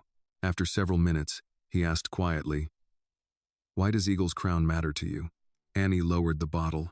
Her fingers moved toward the small brass compass tucked inside her pocket. My grandfather brought me there once. Richard waited. She looked toward the trail above them. I haven't been back since he died. For the first time, Richard understood that he was not the only person returning to something he thought he had lost. When the break ended, he did not ask whether Annie could carry him farther. He asked, Do you still want to go? Annie closed her hand around the compass. I'm scared now. Richard nodded. So am I. She looked at him. Then a tired smile appeared. Being scared and being finished aren't the same thing. Richard held her gaze for a moment. No, he said. They're not. Henry gave Annie the full 15 minutes before allowing anyone near the harness again. When she stood, he checked her knee once more, then tightened the support straps around Richard and added a safety line to the rear attachment. Short stages from here, he said. Annie nodded. Agreed. Richard looked at her. And no proving anything. I already proved enough. That may be the smartest thing you've said all morning. She bent her knees. You're getting heavier every time you talk. One of the guards laughed. Richard settled against her back. I'm beginning to think respect lasted about 20 minutes. It lasted until I had to carry you again. Annie rose, waited until her balance felt right, and started uphill. The trail changed as they gained elevation. The trees grew thinner, the air cooler. Annie no longer tried to maintain long stretches without stopping. Every few minutes she paused against a tree or a broad patch of level ground, giving her legs enough time to recover before continuing. Richard did not complain once. That surprised Henry more than anything Annie had done. After nearly half an hour, the remains of an old wooden structure appeared between the trees. Annie slowed. Richard looked ahead. What is that? Old fire tower. There's barely a tower left. Storms took most of it years ago. A rusted steel frame still stood beside a low ranger shelter. Part of the wooden platform had collapsed, but the foundation remained solid. Annie walked toward the flatter ground beside it. Let's stop here. Richard agreed immediately. With Henry's help, she lowered him onto the portable seat. Annie sat on the edge of the old foundation and leaned forward, resting her forearms on her thighs. One guard handed her water. Thanks. You want food? In a minute. Richard looked around the site. You know this place too? Annie raised her head. Yes. Her attention moved toward one of the wooden support posts near the ranger shelter. She stood and walked over. Richard watched her brush dirt from a weathered section of wood. 2 letters had been cut into it years earlier. A-Chi. Annie ran her thumb across the marks. Your grandfather? Richard asked. She nodded. Elias Carter. He worked here? Forestry crews used this area. He volunteered with search and rescue too. If somebody got lost up here, he usually knew where to start looking. Richard looked at the initials. Sounds like people trusted him. They did. What made him so good? Annie thought about it. He paid attention. You said that before. Because that was his answer to almost everything. She reached into her pocket and brought out the brass compass Richard had noticed earlier. The casing was scratched. The metal had darkened with age. He give you that? Yes. Richard held out his hand. May I? Annie hesitated only a second before placing it in his palm. He turned it over carefully. This has seen some miles. So has the person who carried it. Richard looked at the needle. What did he teach you with it? Annie sat on the edge of the foundation again. That a compass doesn't make the road easier. It just keeps you from lying to yourself about which way you're going. Richard looked up. He said that? All the time. That's annoyingly good. He could be annoying. Richard smiled and handed the compass back. Annie closed her fingers around it. He didn't have much, she said. But if somebody needed help finding a trail, cutting a tree off a road, fixing a porch, he showed up. Richard glanced at the carved initials again. And people remember that. They remember how you treated them. The sentence was simple, but Richard remained quiet afterward. Annie noticed. What? Nothing. That doesn't sound like nothing. Richard rested both hands on the arms of the seat. My name is on buildings. I know. Gear, offices, warehouses, a stadium for a while. Annie waited. Richard looked at the initials cut into the old wood. Your grandfather put 2 letters on a post, and you talk about him like he owned the mountain. He didn't need to own it. Richard gave her a brief look. No, I suppose he didn't. Henry checked the time but did not interrupt. Richard turned back to Annie. Can I ask you something ridiculous? You've asked several. If someone gave you $1 million today, what would you do? Annie frowned. $1 million? Yes. Why? Because I'm curious. Is this a trick? No. She thought for a moment. Pay for school. That leaves most of it. Fix the roof. Richard waited. Put enough away so I don't have to panic every time something breaks. And the rest? Save it. That's it? What were you expecting? A car. My car runs. According to you, eventually. Eventually counts. Richard laughed. No vacation? Maybe later. No designer clothes. Annie looked down at her mud-stained jeans. You really think clothes are my emergency? I'm beginning to understand they are not. She smiled. Richard leaned back slightly. What would you buy just because you wanted it? That question took her longer. Finally, she said, good hiking boots. Richard looked at the worn pair on her feet. That's your luxury? A really good pair costs a lot. I own a company that makes them. I know. And you still showed up in those? Annie lifted one boot slightly. They got me here. Richard shook his head. You are difficult to impress. I'm standing halfway up a mountain talking to a billionaire. And? I'm impressed. You hide it well. That's free. Henry laughed from a few feet away. Richard looked again at Elias Carter's initials. For years he had measured success in numbers, revenue, expansion, market share, valuations. Everything could be counted. Elias had left behind no company that Richard knew of, no headquarters, no fortune. Yet Annie carried his compass. She followed his methods. She trusted lessons from a man no longer there enough to bring another man up a mountain. Richard looked toward Annie. If your grandfather could see you today, what do you think he'd say? She considered it, then smiled. He'd tell me my left boot needs replacing. That's all? Then he'd ask whether I packed enough water. Richard laughed again. Annie tucked the compass safely back into her pocket. Henry walked over. The next section gets steeper. We use the safety line from here. Annie looked toward the trail. How far to Eagle's Crown? Henry checked the map. Richard answered first. Does it matter? Annie glanced at him. He nodded toward the mountain. We know which way we're going. She understood the reference and smiled. Yeah. Annie stood and tested both legs. They feel good. Henry began preparing the harness. Richard looked once more at the two faded initials in the wood before turning toward the ridge above them. For the first time that day, he was no longer thinking about what his name had bought him. He was wondering what it would mean after he was gone. Henry secured the safety line before Annie took Richard's weight again. The trail above the old fire tower narrowed as it climbed toward the ridge, and the final stretch offered fewer places to rest. Annie stood still for several seconds after rising, allowing the harness to settle against her hips. Richard felt the difference immediately. You're tired. I've been carrying you up a mountain. That wasn't a denial. It wasn't supposed to be. Henry moved beside her. We're shortening the stages. 10 minutes, then a break. Annie looked up the slope. Make it by landmarks. Why? Because staring at a watch makes 10 minutes feel like 20. Richard said, that may be the first psychological insight I've received without getting a bill. You're getting a bill. He laughed. Henry pointed toward a bent maple farther uphill. First stop there. Annie nodded and began. The ground became steeper almost at once. She no longer tried to carry Richard for long, continuous stretches. She worked in sections, crossing the slope diagonally, resting her weight for a few seconds against stable trees when necessary, then continuing. Richard could hear the change in her breathing. He also felt the small tremors in her legs whenever she stopped. At the trailhead, he would have told her to keep moving.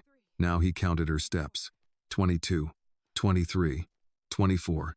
Stop. Annie took another step. Annie, I can reach the maple. You can reach it after 30 seconds. It's right there. So is tomorrow. We don't have to arrive early. She stopped. Henry came forward, but Annie remained standing. I don't need to come out of the harness, Richard said. Nobody said you did. You were thinking it. You're getting very confident about reading me. You're not complicated when you're worried. Richard looked toward Henry. Am I being insulted? Henry replied, I believe you're being evaluated. Annie smiled despite her fatigue. After half a minute she continued and reached the maple without trouble. Henry checked her pulse during the next break. Elevated but coming down properly. Richard watched Annie drink water. How are your shoulders? Sore. Knee? Fine. Back? Tired.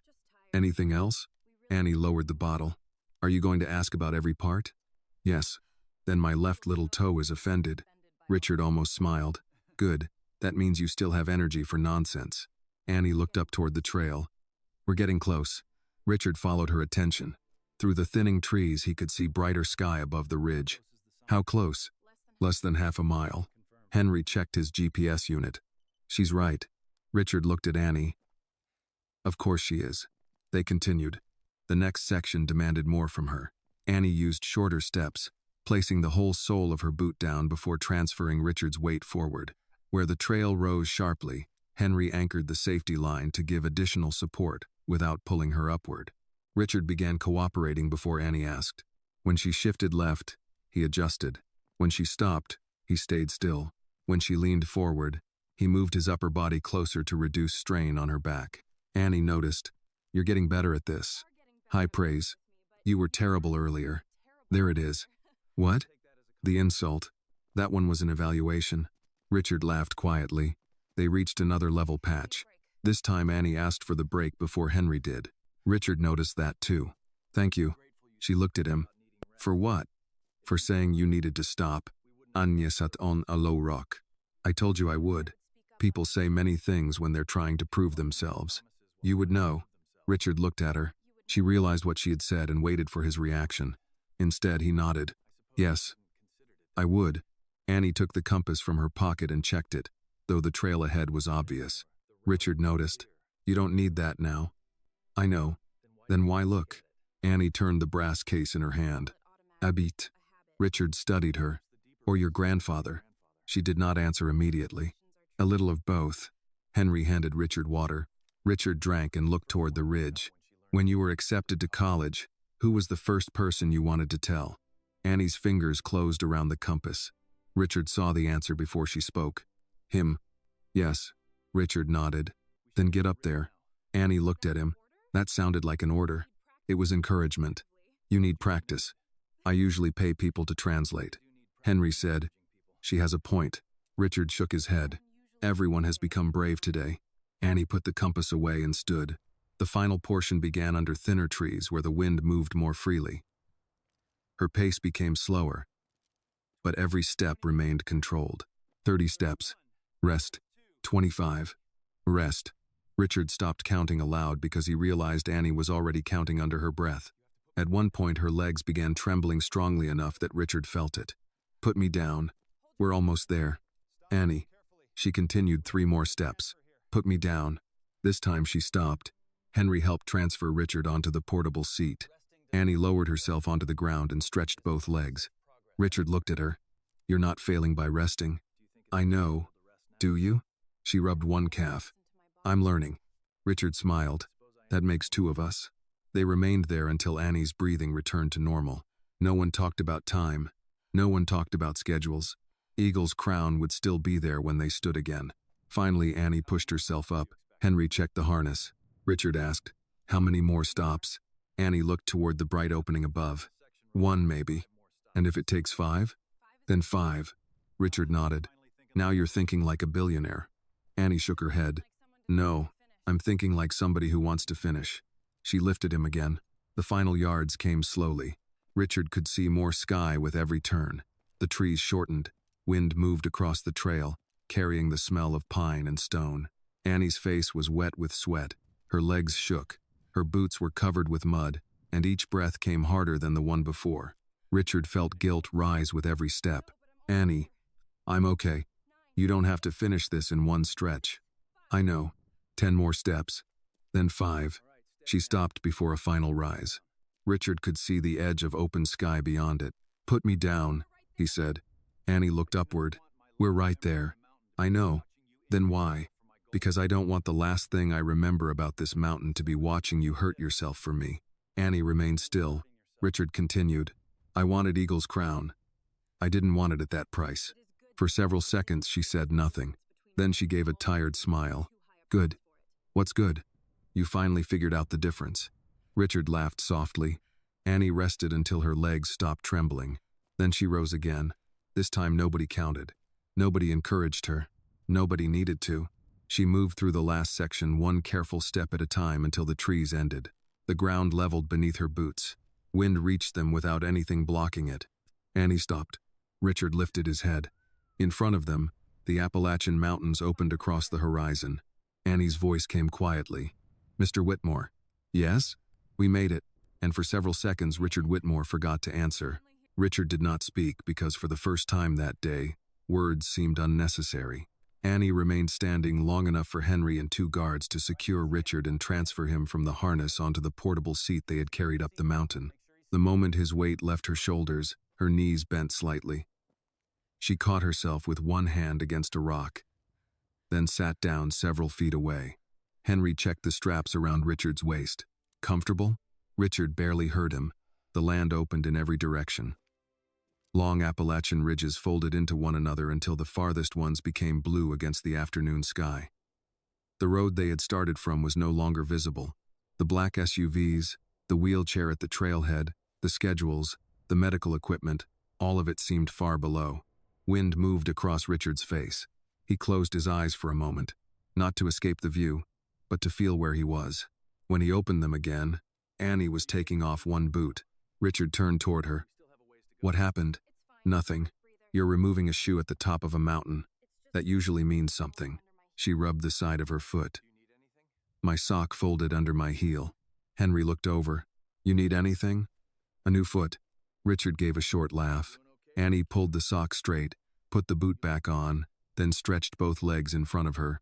You all right? Richard asked. I will be. That isn't the same answer you gave earlier. I'm learning too. He nodded. For several minutes they simply sat there.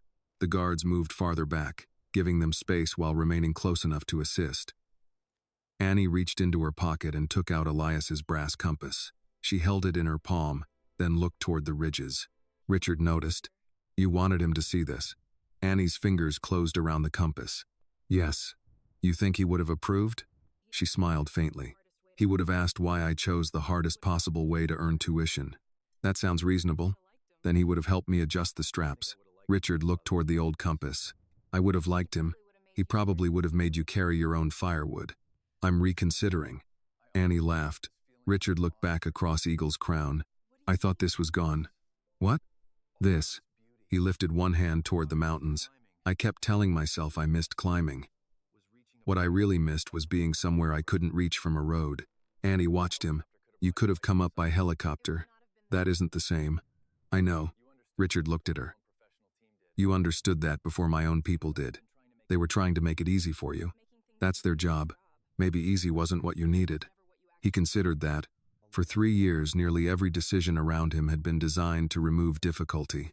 Elevators replaced stairs. Drivers replaced walking. Meetings moved downstairs. Routes were planned around ramps and pavement. Every change made sense. Somewhere along the way, Richard had begun confusing accommodation with the end of adventure. You know what bothered me most? He asked. Annie shook her head. People stopped asking what I wanted to do. They started telling me what would be easiest. Annie looked down at the compass. Easy and living aren't always the same thing. Richard smiled. You have a sentence for everything. No, you just ask too many questions. He laughed again, then his attention shifted to Annie's hands. Dirt remained beneath her nails. Red marks crossed her palms where the straps had pressed. Her jeans were more stained than they had been at the trailhead, and exhaustion showed clearly in the way she sat. Richard's expression changed. You carried me all the way up here. Annie looked at him. That was the deal. No. She frowned. What do you mean, no? Richard looked toward the path below them. My guards carried me. Nurses have carried me. Therapists have transferred me. Drivers put my chair into vehicles. People help me every day. He turned back to Annie. But you gave me my legs back for one day. Annie did not answer immediately. Then she said, Don't waste them. Richard smiled, but his eyes had become wet. Annie looked away toward the valley, giving him the privacy not to explain himself. After a while, Richard cleared his throat. We should settle our deal. Annie turned back. You said you needed money for school. Yes. How much? She hesitated. You already have the rough number. I want the real one. Annie reached into the inside pocket of her shirt and removed a folded piece of paper sealed inside a clear plastic bag. Richard raised an eyebrow. You carried paperwork up the mountain? It's important paperwork. She handed it to him. The page contained figures written in neat columns. Tuition, required fees, housing deposit, books, transportation, meal costs, clinical expenses, financial aid already awarded, scholarships already received, amount remaining. Richard read the total twice. Then he looked at Annie. That's it? Her face tightened. To you, maybe. I didn't mean it that way. It's a lot to me. I know. No, you don't. The answer came sharper than she intended. Richard did not react defensively. You're right, he said. I don't. Annie looked surprised. Richard studied the paper again. This amount changes whether you go. Yes. And if you don't get it? I work another year. Apply again. Save more. You say that like it doesn't bother you. It bothers me. Then why do you sound so practical? Because being upset doesn't change the number. Richard folded the paper carefully. What if I gave you more? Annie's eyes narrowed. How much more? Enough that you wouldn't have to worry about any of this. She shook her head almost immediately. You don't even know what I was going to say. I know what I asked for. Richard leaned slightly forward. $1 million? No. The speed of her answer surprised him. You wouldn't take $1 million? I didn't carry you up here for $1 million. That is a sentence very few people have ever said to me. I asked you to help me go to school. And I can help you more than that. Annie looked directly at him. I don't want you to buy my life. Richard became quiet. She continued, softer now. I want to finish school. I want to work. I want whatever comes after that to be mine. Richard looked down at the figures again. For a man who had spent his career believing money solved problems, Annie had just shown him the difference between removing an obstacle and taking ownership of someone's future. He folded the paper once more and handed it back. All right. Annie studied him. All right, what? I'll help you with school. How much? Richard looked toward Eagle's Crown. We'll start with exactly what you asked for. Annie's shoulders loosened. And after that? That depends on what kind of woman you become. Annie tucked the paper away. I'm already working on that. Richard smiled. I noticed. The sun had begun moving lower over the ridges. Henry approached from behind them. We should prepare the camp before the temperature drops. Richard nodded. Then he looked once more at Annie. Their bargain had brought both of them to the summit. Neither understood yet that the climb itself was going to make the bargain far larger than either had imagined. By the time the sun slipped behind the western ridge, Henry had chosen a sheltered campsite below Eagle's Crown. The guards worked with practiced efficiency, setting 2 compact tents, checking Richard's portable medical equipment, and arranging a small cooking area where the wind could not reach the flame. Annie sat on a flat stone with her boots off, rubbing the bottoms of her feet through dry socks. One of the guards held up a foil pouch. Beef stew? Annie looked at it. That came out of a bag? It becomes stew after hot water. That sounds suspicious. Richard, seated nearby, said, It costs $14. Annie looked at him. For 1 bag? Yes. She reached into her pack and pulled out the remaining peanut butter crackers. I'll take my chances with these. Henry laughed as he poured instant coffee into a metal cup. Richard accepted his meal and took 1 bite. Annie watched his face. Well? He swallowed. You may have made the better investment. The men laughed. And for a while the camp felt less like a billionaire security operation and more like a group of tired hikers finishing a long day. The temperature dropped quickly after sunset. Jackets came out. Annie moved closer to the fire and held her hands toward the heat. Richard watched her. You really plan to sell those mushrooms today? Still do tomorrow if they're good. You just carried a billionaire to Eagle's Crown. Mushrooms don't care. You have an unusual relationship with money. Annie glanced at him. People who don't have much usually pay attention to it. Richard nodded slowly. That's fair. Henry handed Annie a cup of instant coffee. She took a careful sip and made a face. What? It tastes like somebody described coffee to hot water. Richard laughed. Henry looked offended. That's good field coffee. That sentence has 2 lies in it. Even Henry laughed at that. The conversation faded as the guards moved away to finish their work. Annie stayed near the fire. Richard remained across from her, the orange light moving across his face. After a while, he said, My first office was smaller than one of those SUVs. Annie looked up. You had an office in an SUV? No, it was probably smaller. She smiled. Richard continued. 1 desk. 1 phone. Used climbing equipment stacked against the wall. I repaired gear myself because I couldn't afford enough employees. You? Yes, May. You know how to repair things? Richard looked offended. I knew how to repair everything we sold. Pestinza? I employ people now. That means no. He shook his head. I slept in my truck plenty of nights back then. Cheap motels when business was good, truck when it wasn't. Annie studied him. That doesn't sound like the man who wanted a helicopter following him around today. The helicopter was Henry's idea. Henry called from several yards away. I can hear you. Richard raised his voice. Good. Then he looked back at Annie. The company got bigger, the hotels got better. Eventually, people began doing everything I used to do myself. Did you like that? At first. And later? Richard looked toward the darkness beyond the fire. I stopped knowing what half the people working for me actually did. Annie waited. When my legs started weakening, I thought I could outwork that too. More specialists, more therapy, better equipment. If somebody told me there was a treatment in another state, I went. Another country, I went. But nothing changed. Things changed, just not the direction I wanted. Annie lowered her cup. Richard rubbed one hand along his thigh. Then I stopped going places. Because you couldn't walk? That's what I told myself. He looked at the fire.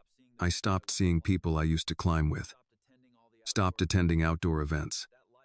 We used to fund small wilderness programs for veterans, injured workers, people with disabilities. I stopped going to those too. Why? Richard took longer to answer. I didn't want to watch other people adapt better than I was adapting. Annie said nothing for several seconds. Then she looked at his legs. Your legs quit working. You didn't. Richard raised his eyes. She continued. You stopped yourself. That's a little harsh. Is it wrong? He almost answered immediately. Instead, he looked away. No. Annie pulled her jacket tighter around herself. Richard said, You make everything sound simple. I didn't say it was simple. You make it sound that way. No, I just think hard and impossible are different. The words stayed between them for a moment. Richard looked toward the pocket where Annie kept Elias's compass. Your grandfather teach you that too? Probably. You give him credit for everything. He earned most of it. Richard smiled. What would he say about today? Annie thought. He'd say I should have packed better socks. That man had priorities. He did. She looked toward the dark outline of Eagle's Crown. He also used to say people show you who they are when helping you costs them something. Richard's expression changed slightly. Do you believe that? Yes. What about justice? Annie looked back at him. That's a big question for bad coffee. Umor me. She turned the cup between both hands. I don't think justice means somebody carries you through every door. Richard listened. I think it means the door wasn't locked because of who you were before you even got there. He understood what she meant. Not only poverty, not only race. He thought about the college event she had described. The assumptions people made before learning her name.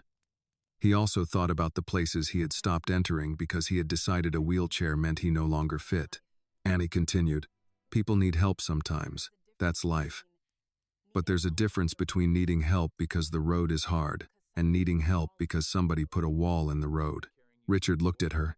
And what am I doing? What do you mean? Carrying you through a door or removing a wall? Annie smiled faintly. I haven't seen the tuition payment yet. Richard laughed. There she is. You asked. I did. The fire burned lower. Eventually, Henry told them they needed rest. Morning would come early, and the descent required planning. Annie stood carefully. Her legs were sore, but the stiffness had begun easing. Before she walked toward her tent, Richard called her name. Annie. She turned. Today mattered. To me too. No, I mean what you said. She waited. Richard looked toward the mountain hidden beyond the trees. I've spent 3 years waiting for my old life to come back. Annie said, Maybe you should build the next one. Then she went to sleep. The following morning, Henry prepared a safer descent using an alternate service route, adaptive equipment, and support from the security team. Annie would not have to carry Richard down the entire mountain. When she heard the plan, she looked at Richard. What happened to your legs? Richard smiled. They completed their contract. Annie laughed. He extended his hand. You kept your side of the bargain. She took it. Richard held her hand for a moment longer. Now only one question remained, whether Richard Whitmore would keep his. By noon the next day, Annie was back in Millstone. The change felt almost unreasonable. That morning she had opened her eyes beneath Eagle's Crown. A few hours later she was standing beside her old car outside a grocery store, trying to decide whether the strange noise under the hood was serious enough to cost money. She turned the key. The engine started after the second try. Good enough, she murmured. Her mushroom basket sat on the passenger seat. Most of the chanterelles had survived the trip, though several had been crushed. Annie drove to the small diner near Main Street, where the owner bought whatever local mushrooms she could use that week. He examined the basket. These have traveled. You could say that. He weighed what remained usable and handed Annie several bills. She folded the money carefully before putting it into her wallet. Yesterday, she had made a deal worth more than everything she could earn from mushrooms in years. Today, those few bills still mattered. That fact helped Annie keep the mountain from turning into a dream. She drove home, showered, washed mud from her jeans, and laid Elias's brass compass on the kitchen table. Her legs ached whenever she stood after sitting too long. Her shoulders reminded her of Richard every time she reached above her head. But nothing was injured. That mattered more than comfort. Her phone remained on the table beside the compass. She checked it again. No message. Annie told herself Richard had only returned from the mountain that morning. A billionaire probably did not handle college payments from the back seat of an SUV. By evening, she had checked the phone 11 times. The next day she stopped counting. Richard Whitmore, meanwhile, sat in his home office with Annie's handwritten numbers placed beside a stack of documents prepared by his staff. A financial advisor sat across from him. "So the remaining balance is manageable," the man said. "We can simply transfer the amount to the student account." Richard looked at the figures. "Not simply." The advisor paused. Richard tapped the page. "She needs tuition, housing, books, meals, transportation, and clinical expenses covered." "Yes. For 4 years. That's more than the number she gave you." "I know. You told her you'd start with what she asked for." "I did." The advisor waited. Richard leaned back in his chair. "I'm not sending her a check. What would you prefer?" "I want it paid directly through the college. Every legitimate educational cost." "That can be arranged. And I want academic conditions." The man raised an eyebrow. Richard continued. "She maintains eligibility. She stays enrolled. She does the work." "Understood." Richard looked toward another folder. "And the scholarship? That requires more structure." "How much structure?" "Legal documents, selection criteria, administration, funding mechanism." "Then build it." The advisor opened the folder. "You still want to name it after Elias Carter?" "Yes." "You never met him."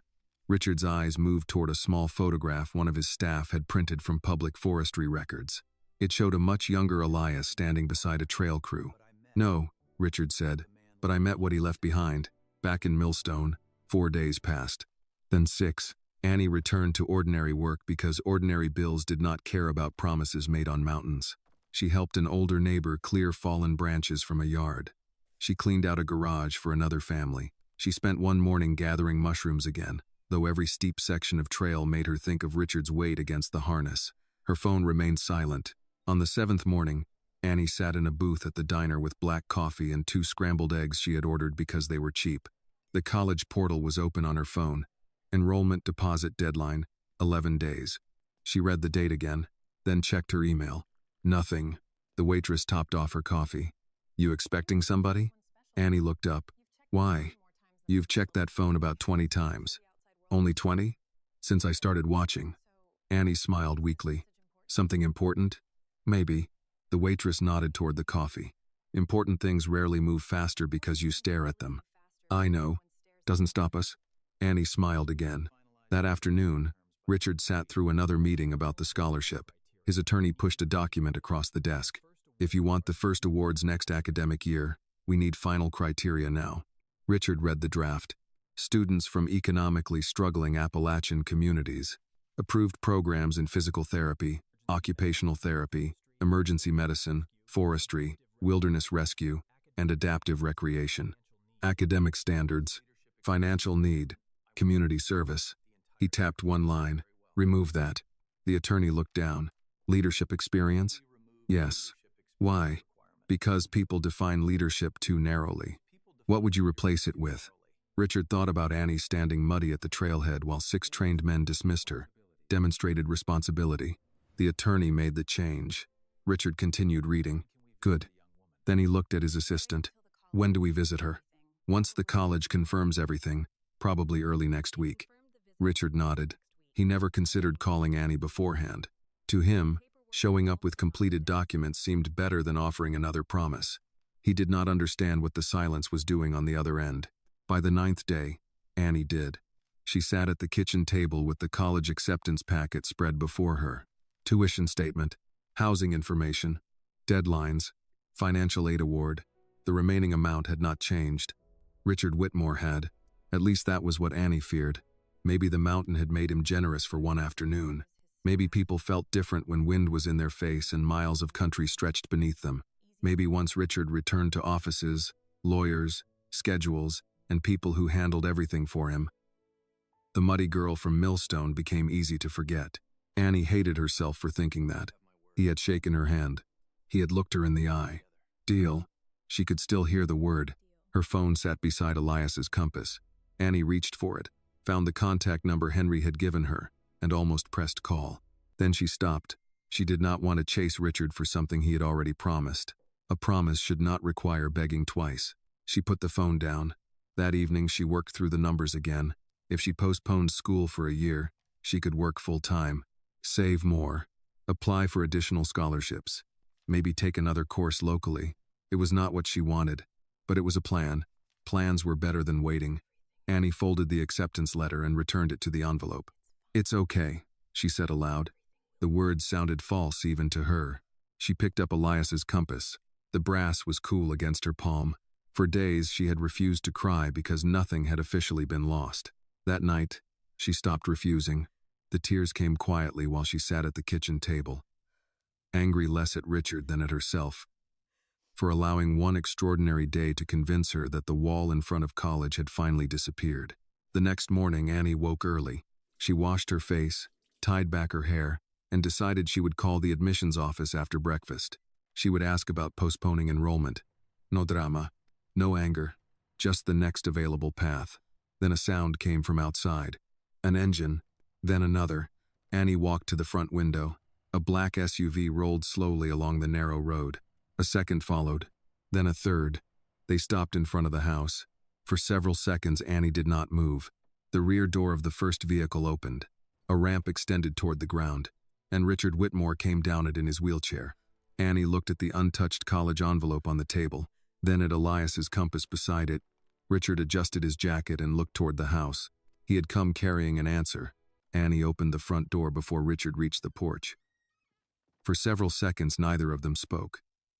Richard wore a dark jacket over a plain shirt, and Henry followed a few steps behind, carrying a leather folder. Annie folded her arms. "You could have called." Richard stopped at the foot of the ramp leading to the porch. "You didn't call before showing up at my mountain. That was different." "How?" "I was carrying mushrooms." Richard glanced toward Henry. Apparently mushrooms excuse poor communication. Henry kept his face neutral. "I'm staying out of this one." Annie wanted to stay angry. She had spent more than a week checking her phone, rereading deadlines, and preparing herself to postpone college. Seeing Richard in front of the house made that anger difficult to hold in one shape. "You disappeared." "I was working." "You have a phone." "I also have lawyers." "That sounds worse." Richard smiled slightly. "Usually is." Annie stepped aside. "Come in." The house was modest, and Richard noticed immediately that Annie seemed uncomfortable with him seeing it. The linoleum near the kitchen entrance had worn pale. One window had been repaired around the frame. A bucket of tools sat near a cabinet where Annie had been fixing a loose hinge. Richard did not comment on any of it. Annie appreciated that. She pulled a chair away from the kitchen table to make room for his wheelchair. Henry placed the folder in front of him, then moved toward the doorway. "You staying?" Annie asked. Henry shook his head. "This part's his." Once he stepped outside, Annie sat across from Richard. "What's in the folder?" "Before we get to that, I owe you an apology." She did not expect the answer. "For what?" "For not calling." Annie's expression softened, but only slightly. "I thought showing up with everything completed would be better than calling with another promise." "It wasn't." "I understand that now. You had me thinking you changed your mind." "I didn't. You could have said that in 10 seconds. "Yes." Richard gave a small nod. "That one's on me." Annie looked at the folder again. "So what took 9 days?" Richard pushed it toward her. "Open it." She hesitated before lifting the cover. The first page carried the college logo. Annie read the first paragraph, then started again from the top. Her eyes moved down the page more slowly. "What is this?" "Confirmation." "For what?" "Your education." She looked at him. Richard tapped the document. "Tuition is covered for the full program as long as you remain academically eligible." Annie looked back at the page. "Full tuition?" "Yes." She turned to the second document. "Housing?" "Covered." Another page. "Books?" "Yes." Meal plan. Yes. She kept turning pages. Transportation? Yes. Clinical expenses? Yes. Her hand stopped. This is more than what I asked for. I know. You said you'd start with what I asked for. I did. Then I found out what finishing actually costs. Annie looked at him across the table. You checked all of this? I have people who are very good at finding numbers. That sounds expensive. They're already on salary. She almost smiled. Then her attention returned to the documents. This is 4 years. Yes. Richard watched her face as the meaning became real. Annie had imagined receiving money. Maybe a transfer. Maybe a check large enough to cover the first year. This was different. There would be no semester when one unexpected bill could send everything sideways. No choosing between a required textbook and rent. No waiting until the last minute to discover whether financial aid had left another gap. She placed both hands on the table. I don't know what to say. That may be a first. Annie looked up. Richard immediately raised one hand. Sorry, bad timing. A laugh escaped her anyway, followed by something closer to a sob. She wiped her cheek. I carried you up one mountain. Richard's expression became serious. I remember. This is too much. No. It is. You think I'm paying you for carrying me, aren't you? Richard shook his head. I could have paid you what we agreed and walked away. Then why didn't you? He reached over and turned to the next section of the folder. A different name appeared at the top. Annie read it once. Then again, the Elias Carter Wilderness and Rehabilitation Scholarship. Her fingers stopped on the paper. What is this? A scholarship fund. She looked at Richard. Why is his name on it? Because yours wasn't the only education involved on that mountain. Annie did not speak. Richard continued. Your grandfather taught you how to read a trail, how to carry weight, how to make decisions when everybody around you wants the fastest answer. You used what he taught you to get me somewhere I thought I'd never reach again. He touched the edge of the document. I never met Elias Carter, but I met what he left behind. Annie's eyes filled again. Richard said, the scholarship will help students from Appalachian communities who want to study physical therapy, occupational therapy, wilderness medicine, emergency response, forestry, or adaptive recreation. How many? We'll start with several each year. If it works, more. You did all this in 9 days? My lawyers stopped complaining around day 7. Annie laughed through the tears. Then she looked down at the scholarship name. He would hate having something named after him. Richard smiled. That makes me like him even more. Annie wiped her face again. I don't want charity. I know. Do you? Yes. Richard leaned slightly forward. A fair chance isn't a handout, Annie. Sometimes it's just correcting a door that should have been open in the first place. She looked at him. You really believe that? I'm starting to. Annie touched the first tuition document. I still have to do the work. Every bit of it. You're not calling professors if I get a bad grade. I would never. She gave him a look. Richard added, fine, I would want to, but I won't. And if I change majors? We talk. If I decide this is too hard? I remind you of Eagle's crown. That sounds unfair. You carried a billionaire uphill. I'm going to use that for years. Annie laughed again, this time without trying to stop it. Richard waited until the laughter faded. There's one more thing. What? I'm going back. To Eagle's crown? Not tomorrow. Good. But I'm going back to the outdoors. Adaptive trips. Programs. Maybe some of the things I stopped supporting. Annie studied him. So you finally decided your life isn't over. Richard looked down at his legs, then back at her. I decided my legs don't get to make every decision. Annie smiled. About time. When Richard prepared to leave, Annie followed him to the porch. Before Henry moved his chair toward the vehicle, Richard stopped. You asked me for help. Annie nodded. You gave me some too. She looked toward the distant line of Appalachian ridges. That wasn't part of the deal. No. Richard smiled. That's why it mattered. Annie held the scholarship papers against her chest while the vehicles pulled away. For the first time since receiving her acceptance letter, college no longer felt like a door she was trying to hold open with both hands. It was open, and behind her own opportunity stood another door, carrying her grandfather's name, waiting for people she had not even met yet. 4 years later, Annie stood in a black graduation gown with Elias Carter's brass compass in her pocket. The auditorium was crowded enough that she could barely see the back rows, but she found Richard almost immediately. He sat near the aisle in his wheelchair, Henry beside him, both dressed more formally than Annie had ever seen them on the mountain. Richard lifted one hand when their eyes met. Annie smiled. The years between Eagle's Crown and this morning had not been easy. The scholarship paid the bills, but it did not take her exams, complete her clinical hours, or get her through nights when anatomy notes covered half her apartment floor. Richard had kept his word about not calling professors, though he had sent her exactly one message after she complained about a difficult semester. "You carried me up a mountain, past kinesiology." She had replied with 2 words. "Not helpful," he had answered. Still true. When Annie's name was called, she crossed the stage and accepted her diploma. The applause came from hundreds of people, but she heard Richard's voice above the rest. "That's my legs." Several people laughed. Annie stopped halfway across the stage and covered her face for a second. After the ceremony, she found him near the entrance. "You embarrassed me in front of my entire class." Richard looked pleased. 4 years and you still don't appreciate support." "That wasn't support. That was public humiliation." Henry shook Annie's hand. "Congratulations." "Thank you." Richard looked at the diploma folder under her arm. "You finished. I told you I would. You told me many things. Most of them were right. Unfortunately." Annie smiled and looked down at his legs. His condition had progressed. His movements were slower now, and he required more assistance with transfers than he had 4 years earlier. But something else had changed too. Richard traveled again, not as he had before. He used adaptive equipment. He worked with specialists. He accepted help without turning every adjustment into an argument. Whitmore Outdoor Technologies had also changed. The company funded adaptive trail programs, equipment research, and wilderness access projects in several states. The Elias Carter Scholarship had supported 23 students by Annie's graduation year. Annie knew most of their names. That mattered to her more than the number.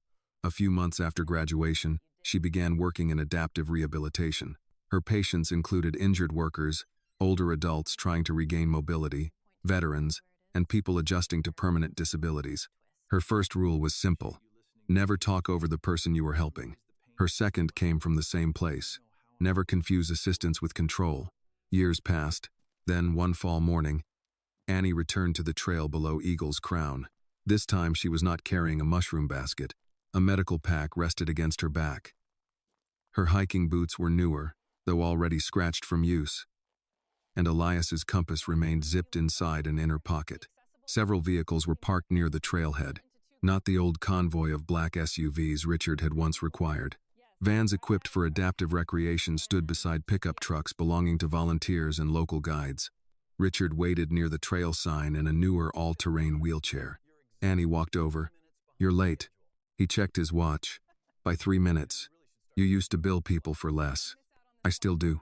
Henry, now carrying more gray in his hair, came around the side of one van. "I told him you'd say that." Annie looked at Richard. "You ready?" He looked toward the trail. "Ask me that again at the top." Around them, other participants prepared. One man adjusted a prosthetic leg beside his truck. A woman tested the controls on an adaptive chair. Another hiker worked with 2 volunteers to secure a support system. Nobody was being carried because someone had decided they were helpless.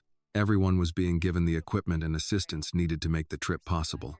Annie watched Richard take that in. "Different from last time," she said. "A little." 6 guards, custom harness, 1 dirty mushroom picker.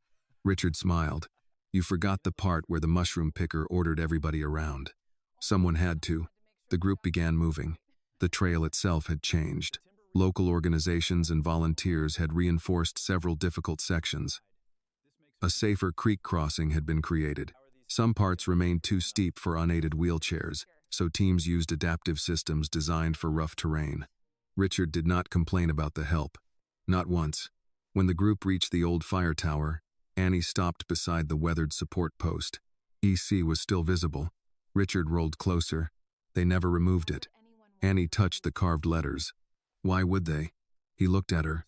"The scholarship has 52 students now." "I know. 7 graduated this year." "I know that too." "You keep track of everybody?" "Somebody should." Richard smiled. "You sound like him." Annie looked at the initials. "I hope so." They continued. Reaching Eagle's Crown took hours. No one rushed. Some hikers required more stops than others. A volunteer offered assistance when needed. and backed away when it was not. Richard spent much of the climb talking with a former construction worker who had lost part of one leg in an accident. At the final approach, the man asked him, "First time up here?" Richard glanced toward Annie. "No, second." Annie heard him but said nothing. Eventually, the trees opened. Eagle's Crown appeared before them. Richard stopped. The ridges stretched across the horizon much as they had years earlier. Annie stood beside his chair, no longer exhausted beneath his weight, simply sharing the view. One by one, the other hikers reached the overlook. Some laughed. Some took photographs. One man removed his cap and wiped his eyes before quickly pretending the wind had caused it. Richard looked around at them. Then he turned to Annie. "Do you remember what you said to me down there?" "I've been trying to forget. You said you'd be my legs." Annie smiled. "I did. You were." Richard looked toward the people arriving around them. "But you didn't stop with mine." Annie followed his eyes. A woman in an adaptive chair was pointing out the valley to her husband. The former construction worker had made it to the overlook and was calling someone on his phone. Two volunteers were helping another hiker settle onto a bench. Annie reached into her pack and took out Elias's compass. The needle settled. Richard noticed. "You still check that thing when you know where you are?" "Sometimes knowing where you are isn't the same as remembering how you got there." Richard nodded. For a while they watched the mountains without speaking.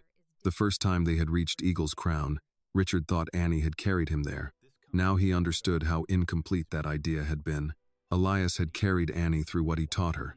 Richard's opportunity had carried her through college. Annie's work now carried people through the hardest parts of lives that had changed without permission. None of them had traveled alone, and none of them had become weaker because someone else helped. Years earlier, Annie Carter had asked a billionaire for enough money to change one life. Instead, they discovered something neither money nor muscle could accomplish alone. Sometimes one person has the strength, another has the opportunity, and when each gives the other what they are missing, both can reach places they could never reach alone.